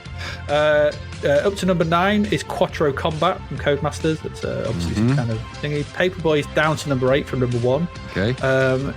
Up to number 7 is Double Dragon. Good Lord. People learn. Down to number 6 is Outrun.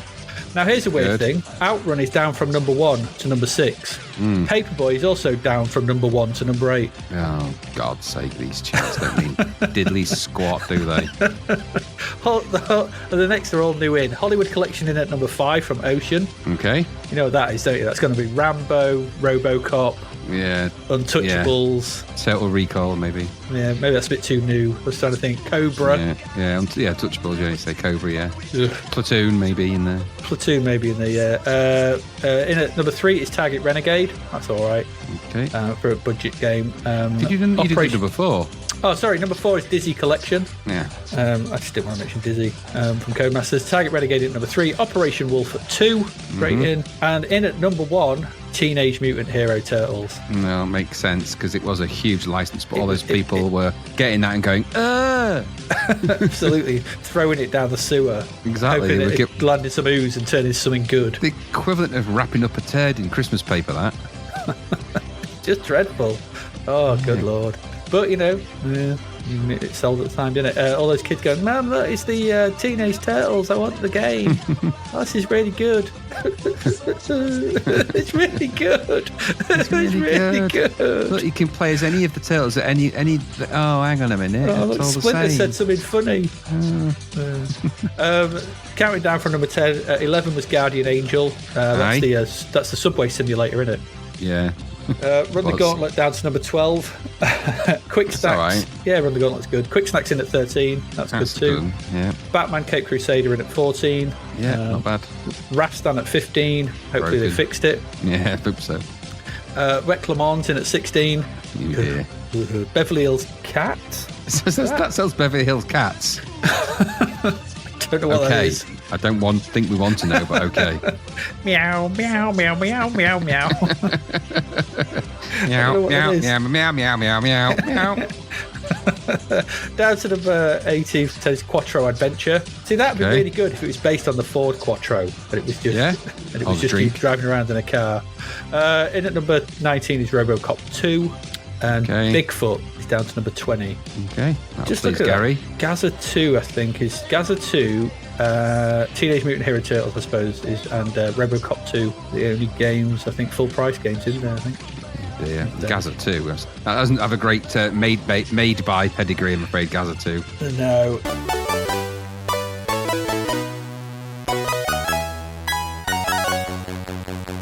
So April comes up. It's a three week episode. There's I think it's 14 games or 13 games, whatever it is to look at. Those games include the following games, Graham.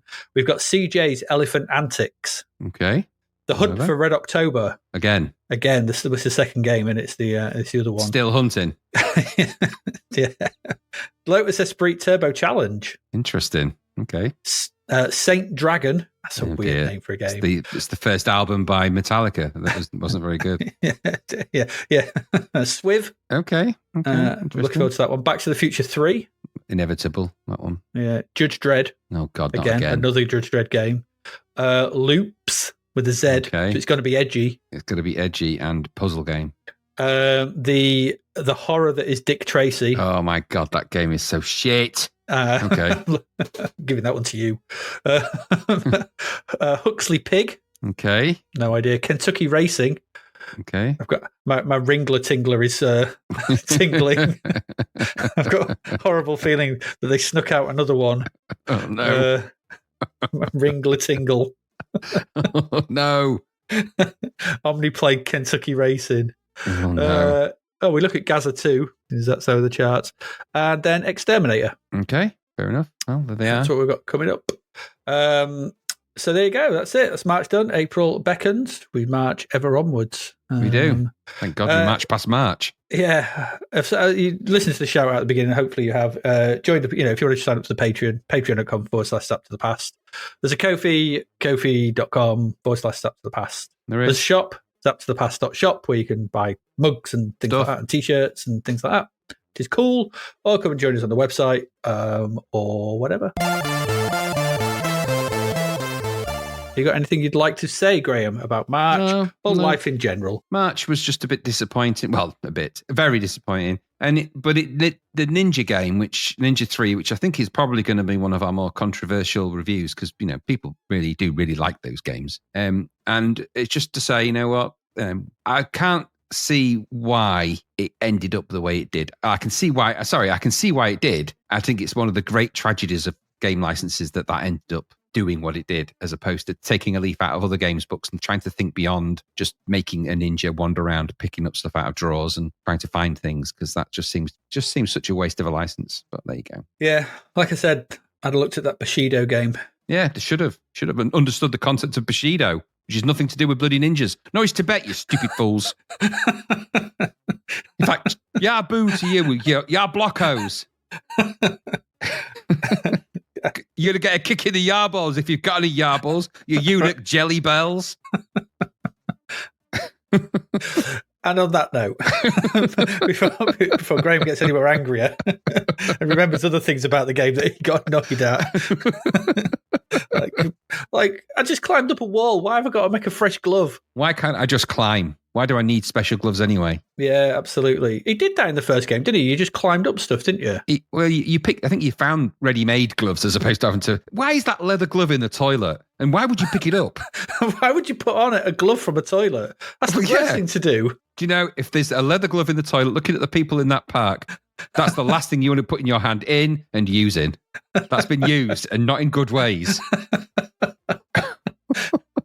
It's the last finger 3. Exactly, yeah. It's worn the pattern off the leather, whatever he was doing with it. It's right through to the hide. Yeah. Yeah, it's smoothed. It's been that vigorously vibrated. It's smoothed the leather. It's been pleathered. Exactly. It's like finding one of Bungle's paws in the toilet. Don't do that. Have a shake hands with Bungle in the toilet. There's a t-shirt right there. It's just good advice. That's just plain and simple good advice. It's a motto I've lived my life by. Listen, getting Bungle palmed is not my idea of anything fun. So if you enjoyed that in the toilets, fill your boots. I'm not one for that. Don't fill your boots. Literally, don't do anything. Just don't go in.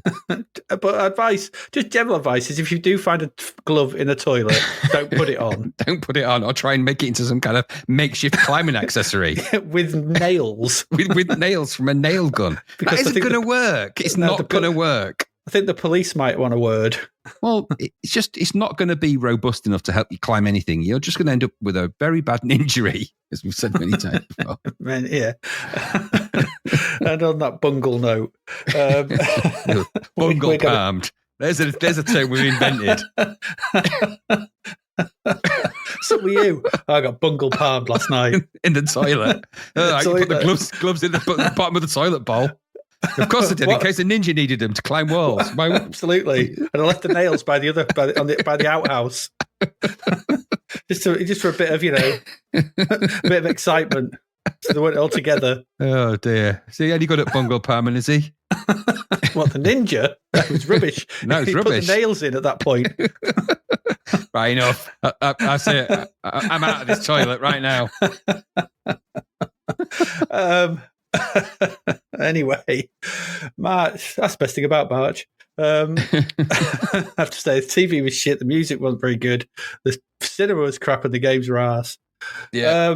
We're out of here. On that note, as ever, I have been Adrian Mills. And I have been Graham Bungle Palm Raddings. And you've been listening to Bungle Palm. We'll see you again. God bless its children. We'll see you again sometime soon. Goodbye.